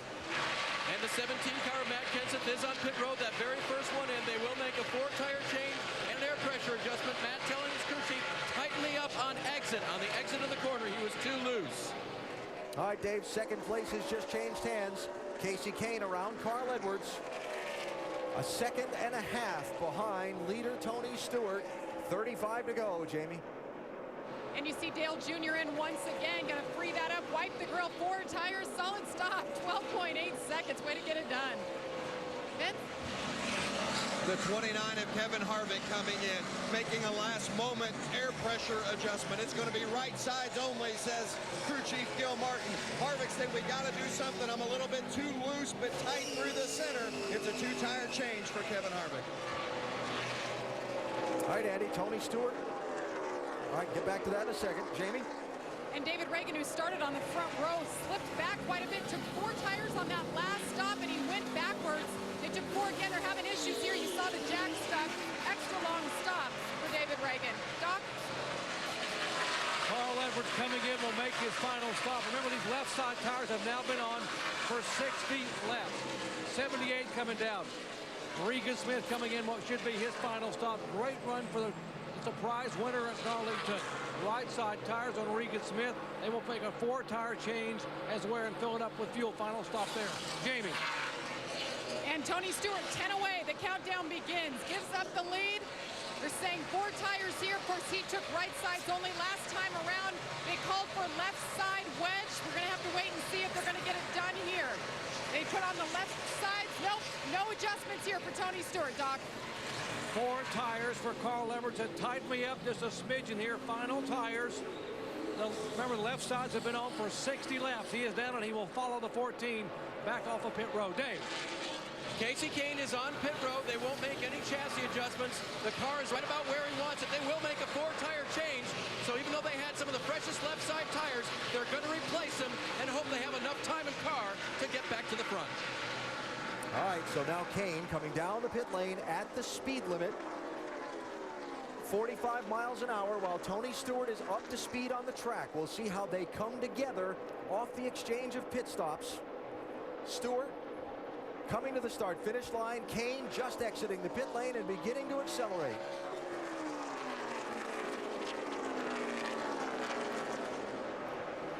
You can see just ahead of Tony Stewart there is the 29 of Kevin Harvick, who took 2 tires on his pit stop.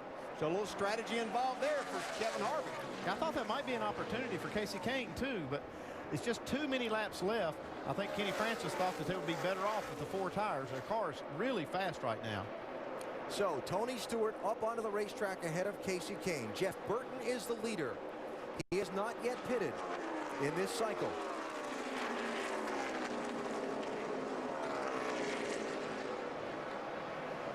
There are Edwards and Kane racing for a spot.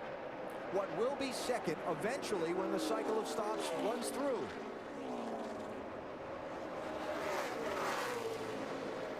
Yeah, most of these leaders short pitted by a good margin, so some of the guys that haven't pitted yet can stay out for a while if they choose to. Man, that was close. Well, that was. I'll tell you, that's a great move by Casey Kane right there to slide back by Carl Edwards. Look at him drive these cars, sliding them around. Trevor Bayne, his final pit stop. Day certainly hasn't gone like the young man wanted. Thought they might have been able to contend for the win after he won yesterday's NASCAR Nationwide Series race.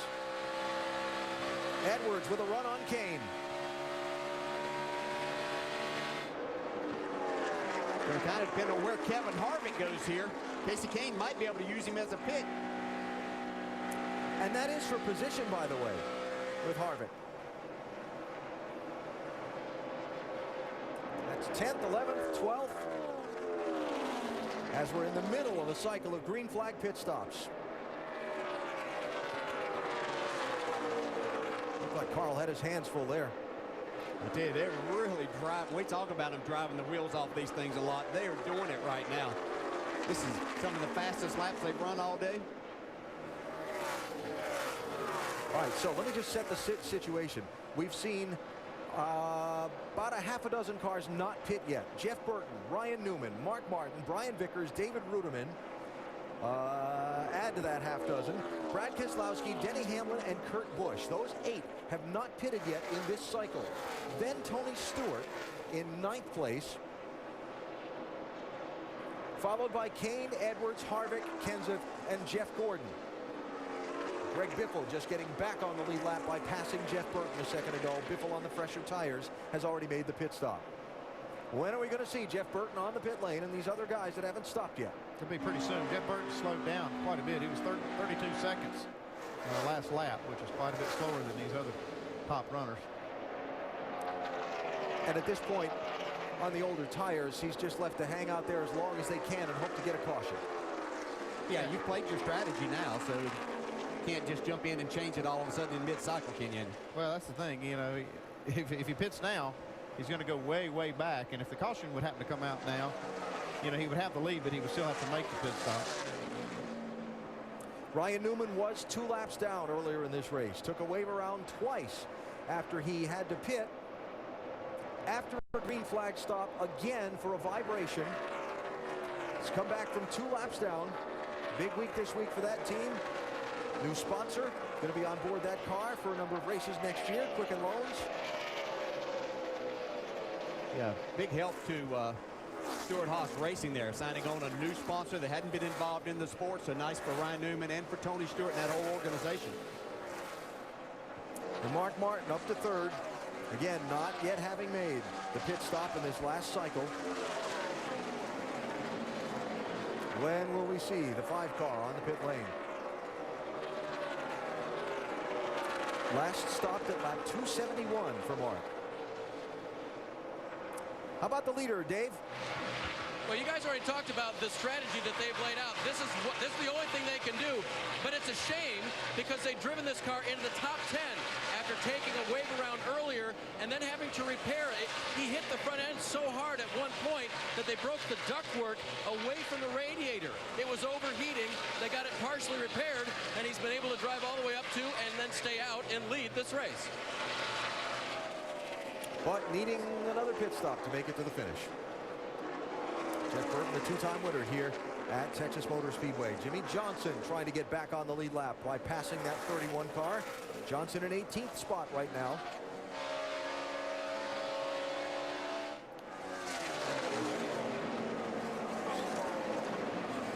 Math in my head here. Is that 31 car going to try and make a run to the finish on fuel as slow as he appears to be coming off some of these corners? Yeah, he's definitely slowed up a lot. He pitted last at lap 271. We restarted there with 60 laps to go. Be a stretch, but we've seen that type of thing happen right here before at Texas. That'd be interesting. Meantime, handling conditions coming to or away from various competitors as the sun is set and the track temperature is cooled. Yeah, you can see it's 10 degrees less than when we started. And just in the last little while, it's come down about 6 degrees. Hey, Jeff Burton has backed off quite a bit. I mean, there may be a possibility he could make it. That might be what they're thinking about here. Dave, what are they saying? Going for it. Yep, that's what they're doing. They're rolling those dice. Didn't Eddie Gossage hand out some dice this weekend at the Texas Motor Speedway? This is a place where you should gamble. Yeah, big fuzzy dice, as a matter of fact, yes. Okay, here's what he's got. He's got about a 16-second lead over Tony Stewart, who's one of the leaders that pitted, did make a pit stop. There's some other cars in between Burton and Tony Stewart. I don't know if all of them or any of them can make it as well. At 39, do we need to race him? He's going to try to do it too. He's second there. There it is. Ryan Newman is second. Looking back for Tony Stewart. It is 15 seconds from Jeff Burton to Tony Stewart. Tony, the first of those who had been leading the race and just made the round of pit stops. Tony's only beating him about 6 or 7 tenths a lap right now, which obviously wouldn't translate into enough time to catch Jeff Burton. Now, if Burton makes it, he'll be able to beat Tony Stewart. These cars that stayed out, like Burton and Ryan Newman, Mark Martin, they slipped in under that last caution and got fuel. And that's how they had an extra 10 laps, and they were able to even think about making this work. Right, at 271 when they stopped. There's Carl Edwards. Edwards running one spot behind Tony Stewart on the racetrack. Casey Kane right behind Edwards. Kane in 11th at the moment. Well, it's going to be interesting to see if Burton can stay in front of Newman for the lead while we look back to Matt Kenseth running in 12th position.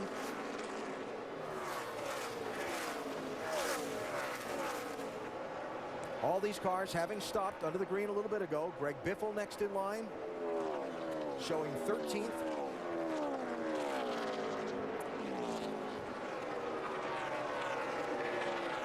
All right, there's the lead. Ryan Newman, same fuel schedule as Jeff Burton. Yeah, you don't know how much Burton has backed off to try to save fuel. You may want to try to bump it up a little, see if he can hold Newman off. But will that make him run out of fuel? Now, Jeff, 140. So 15 to go. Ryan Newman to the lead. Not quite, but almost. Just had Michael McDowell trying to get on pit road and missed pit road, locked the brakes up, really slowed. Denny Hamlin is on pit road. I'll tell you, this can be a stretch for these cars because Brad Keselowski went 57 laps at Kansas, the same size track, to win there and was just about out of fuel. And Harvick went the same amount, 57 laps at Charlotte earlier this year. Denny Hamlin, one of those who had not stopped yet, he's in. To finish that up, it's 63 laps that Newman and Burton would have to go to make it.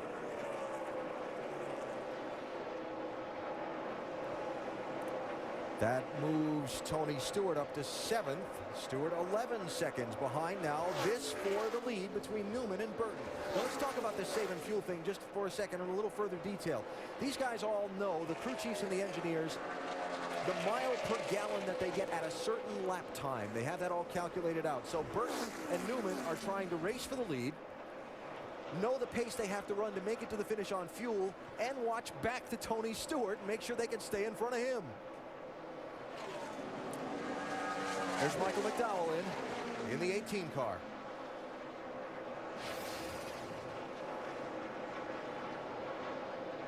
And there was that missed entry to pit road. Missed the commitment cone.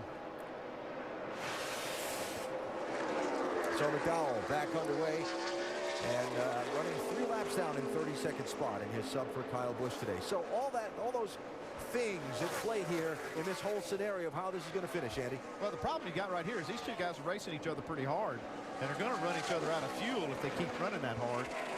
It'd be nice if you had a little bit of lead to play with where you could back off. Ryan Vickers, one of the guys who had not stopped yet, in. With a lot of laps to go. Yeah, and what I've seen from Ryan Newman here is once he got past Jeff Burton, he's back down a little bit on his lap time. Not a whole lot, but I think he just got by enough and is able to slow down. But his owner, Tony Stewart's coming pretty hard. Tony's gotten by Brad Keselowski and moved up to the 4th spot now. Still over 9 seconds back of the leader, Ryan Newman. All clear and clear to pit road. Newman's going to pit here. Okay, now Jeff Burton can slow up a little bit. If he'd have known that, he could have slowed up a long time ago if he knew that Newman was going to make a pit stop. And Newman's not going to be the only one to pit. 10 laps to go. Newman comes in, followed by Mark Martin. And let's cover the leader stop, Doc. Yeah, after losing a couple laps for an unscheduled pit stop for a loose wheel, Newman stayed out and milked it as much as they could. They had to pit this lap, but they would run out of gas. It was going to be gas only. They decided to go ahead and put right side tires on him while he's here, down and away. So that leaves Jeff Burton as the only guy to not pit. Dave? With Luke Lambert down here, Luke and the engineers have been going back and forth.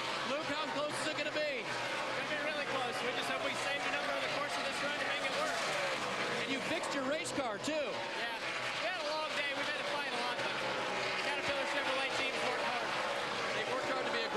see Jeff Burton get his 3rd win at this Texas Motor Speedway, Alan. He's got about 7 seconds to play with right here. He can slow up quite a bit. He hasn't slowed up as much as I would like to see him if I was Luke. 8 laps to go. That was the gap. Burton to Stewart. 6.4 seconds. He's back now to losing only about a half a second. He had a few laps there to where he was losing 9/10 to a full second. Let Tony close way down, but Tony's got a lot of lap traffic to deal with, so his lap times aren't quite as good now. 6-second lead, 8 laps to go. He can give up a lot more than he is giving up. That's what I say. I'd want to give it all up if I could, just to make sure I could make it. Well, Stewart, not all of it. We'll give maybe up to a second. Sorry, Andy. Stewart, Edwards, back-to-back on the racetrack, 2nd and 3rd. Terrific championship that these two have engaged in. All the fun words after the Martinsville win by Stewart last week and here at Texas, and yet they're running 2nd and 3rd on the racetrack. One of the other chasers, Brad Keselowski, on pit road late, Doc. Yeah, by far the best run he has ever had in his young career here in Texas. Brad Keselowski coming in, 2 right side cars, going to get 1 can of fuel to make it these final 7 or 8 laps, guys. That'll be pretty costly there. Yeah, I think this is pretty slim chance this 31's going to make it to the end. They're taking a big gamble, but hey, they don't have anything to lose.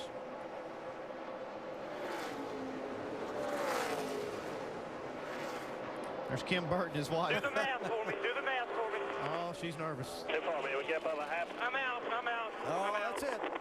Not even close. 5 laps to go. Come on in here. We're going to splash it off. No, just doing the numbers. It just didn't make it. 5 to go and past the pit entry, and he's got to coast all the way around the racetrack if he makes it back. Yeah, now it becomes Tony Stewart there with Carl Edwards. You see 3 cars in between them. So, Tony Stewart back to the lead. 4 laps away from another win. A man who hadn't won all season long until the chase for the NASCAR Sprint Cup started. Said at one point, we shouldn't even make the chase. We'll just be taking up a spot. Check this out. Carl Edwards. That was a close call for Carl. Boy, it sure was, and took away any chance he probably had of trying to run Tony Stewart down. As Regan Smith there with Carl.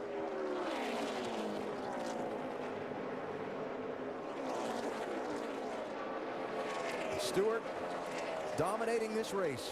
He has spent 170 of 331 laps out in front. There was a race earlier this season where Tony dominated and lost. It was at Las Vegas, the 3rd race of the season. Strategy late. Stewart went from dominating to somehow losing out to Carl Edwards. The only race all season Edwards has won. I'll tell you what, when this chase started, he made his mind up he was going to win it. And I don't think anybody can stop him right now.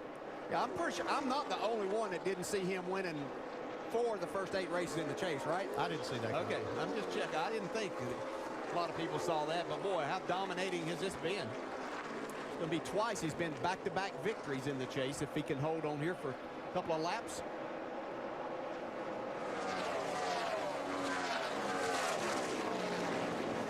And Kurt Busch on pit road with a late stop. The white flag flying for Tony Stewart as he comes off of turn number 4, 1 lap away from victory. White flag here. White flag. Bring it home. Stewart started this championship with a win at Chicagoland, backed it up the next week with a win at New Hampshire, then had the terrible race at Dover where he finished 25th. Not all that impressive at Kansas, 15th, but then 8th at Charlotte, 7th at Talladega, the winner at Martinsville last week, and a dominator today. He'll gain ground, not a ton, as Carl Edwards is going to finish 2nd. But with his 4th win in 8 tries in his bid for the championship, Tony Stewart takes the checkered flag at Texas. Carl Edwards finishes 2nd.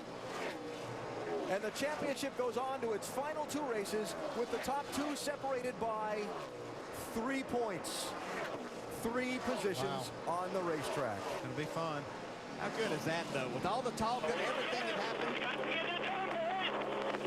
Great job, guys. Awesome pit stop at the end. That did it, man. All week, these drivers have talked a little fun back and forth, and they come out and do it on the racetrack, 1st and 2nd. That's the way you go about winning championships. That's racing for a championship. That's it. Yeah. Both of them. Another win for Tony Stewart and his race team today, Jamie. Darian Grubb is crew chief, confident all weekend long, and you told me the strength of your driver was adjusting to change. You did that today on the pit box. How did you guys get it done? Everybody in the whole crew just did an awesome job. This Obviously Bumbo 1 team is an incredible bunch of guys. There's no quit in them. That's 4 out of 8. Let's go for 2 more. All right, they are confident. We'll be in victory lane. We'll talk to the man, Tony Stewart, Alan.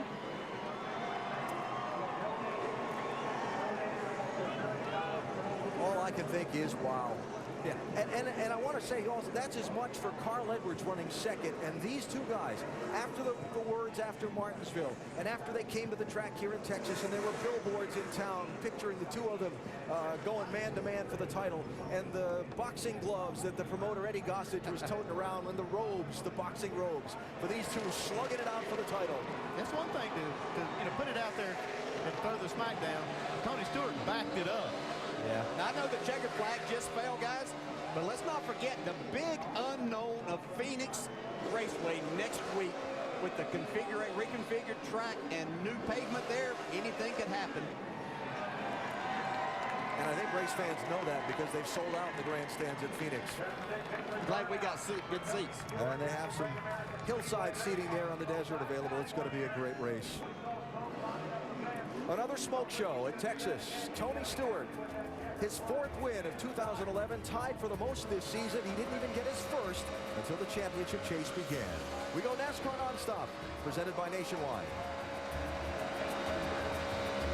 People think because I spend all my weekends at the racetrack, my life is predictable. Actually, things are constantly changing. And whether I need to protect my ATV, my truck, a new home, cover my home away from home, having life insurance, or a growing business, with Nationwide Insurance, I can bundle them together and save. You can too, up to 25%. So call Nationwide Insurance today to bundle and save. Nationwide is on your side. Call 866-500-5555.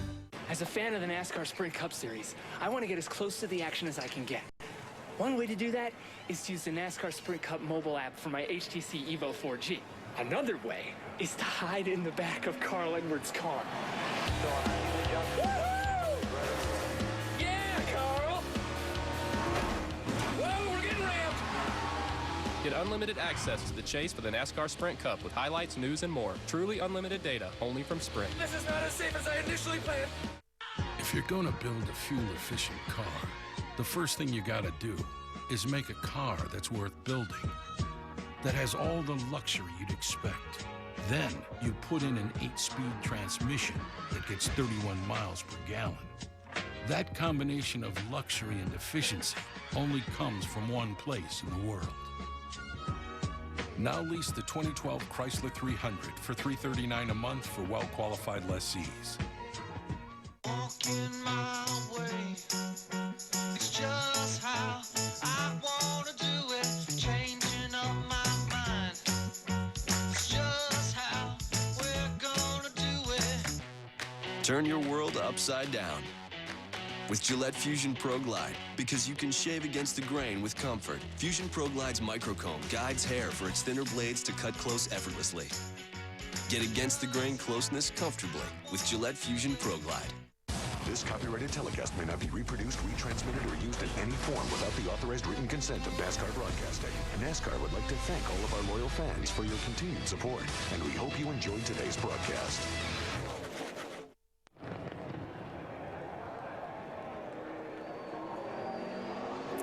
Fireworks in air at Texas Motor Speedway after the conclusion of today's 500-miler, won by Tony Stewart, with his rival for the title, Carl Edwards, running in second. The championship began at Chicagoland. Stewart, winless all season, scored the victory. Back-to-back, he went at New Hampshire, and it was on.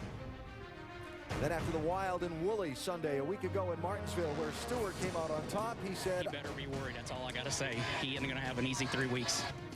And he's not making it easy, as the very next week, Stewart beating Edwards to the checkered flag here at the Texas Motor Speedway. And our Goodyear winning moment as Tony came down the pit lane.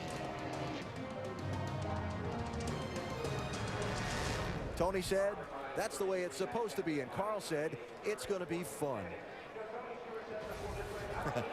Well, off to Napa Victory Circle, where Tony Stewart has rolled in for a 4th time in 8 weeks. Tony getting some water. Hands are shaking, trembling. What a race it was. 4 wins. Unbelievable. This is the 2nd time this car has been to victory lane in this chase. Everybody is holding their breath, Tony, waiting to celebrate with you for the 4th time. And note, it is Russ Wallace. Lost his life this week, and he is a true champion. It's on the door, racing for him as well. Here he comes. Getting unhooked. Dominated the race today. Got all the bonus points he could. Brought this championship within 3 points. Tony Stewart is your winner.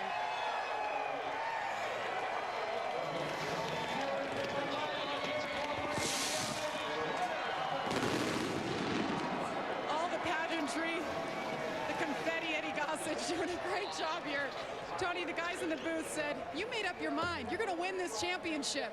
How much of it is mind over matter at this point? I told you guys that last week. Nobody listens to me when I talk anymore. Oh, we listen. So, no, I mean, we're set on it, man. I mean, this is just the way it's going to be. So, I got, this is for the Wallace family and Mr. Hendrick and his wife. After last week, that long week, and I had a buddy that passed away when we were in Charlotte, Jim Duffer, a real close friend of mine, and forgot him last week, and I didn't want to forget about him this week. But and just do not count us out of this thing. I can tell you that we did everything we could do today. So just got to thank Office Depot and Mobile One and Coca-Cola and Chevy and Mac Tools and Burger King, Tornadoes, U.S. Army, Haas Automation. I normally don't even make it that far in the list, so I did pretty good tonight. Tony, take us inside that race car. All the calls, when to come, when to take 2, when to make adjustments. You guys stuck with it. You guys were a true team, you and Darian Grubb today. How good of a job did he do? Darian did an awesome job. I mean,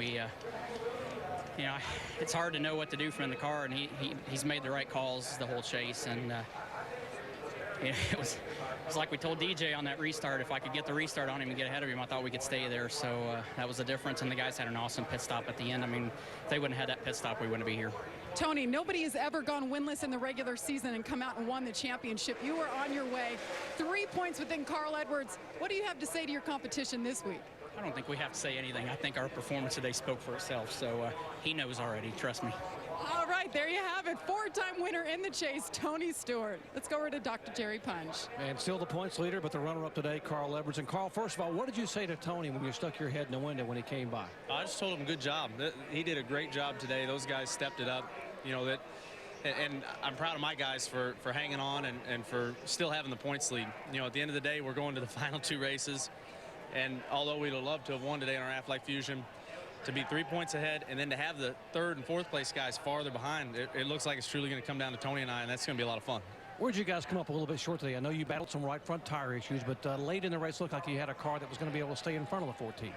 Well, I think Tony said it there, that last restart. I think if I could have stayed in front of him, I'd have been able to get him. The restart before that, he spun his tires, and I felt really good about that one, and he timed it just right on that last restart, hung on my door. But, I give those guys credit. They've done a good job. But now we get to kind of pull out all the stops here. Our Aflac team, we've been hanging on. We're leading these points. We get to pull out all the stops for these last 2 races. And there couldn't be a better place to finish it than Homestead. So I think folks ought to stay tuned. It's going to get pretty exciting, and I'm just glad Tony and I are out there and we can race for this thing. All right, Carl Edwards. And by the way, as he came down pit road, he told his crew on the radios, guys, keep your heads up. Remember, we are still the points leaders, and we got 2 to go. Alan? Well, let's look at those standings. With 2 races remaining in the chase for the NASCAR Sprint Cup, Stewart and Edwards, virtual tie at the top of the stack. And as was mentioned by Carl, they gained a little ground on Kevin Harvick, Matt Kenseth, and Brad Keselowski today, distancing themselves from the pack. Mathematically eliminated Hamlin, Busch, and Newman. But we go down to the final couple of races with, at this point, a 2-man race for the championship. But again, with Phoenix next week and that unknown element there, I don't know if I'd rule Harvick or Kenseth out or at all. Let's hear from Matt Kenseth, Vince. Well, Matt did move up one spot to number 4, and Alan just posed the question with the unknown of Phoenix next week. You never really know what could happen, but how do you view your position 38 points out in 4th with 2 to go? Not very good, but better than the guys behind me. So, yeah, I mean, it's, you know, for all intents and purposes, unless the 14 and 99 have a disaster at Phoenix, it's kind of a two-man race. But I'm proud of my guys. They did a really great job. We made a lot of adjustments, had great pit stops. I thought Jimmy had a wonderful strategy to get us where we got. We were just off all day compared to how we normally run here, and just could never hit it, honestly, from the first lap to the last lap. We just could never get it the way we needed it to be. So them guys fought hard all day. They gave me everything they had. I gave them everything we had and came home with the top 5. So overall, it was a good day. Indeed. 4th place today for Matt Kenseth. Dave?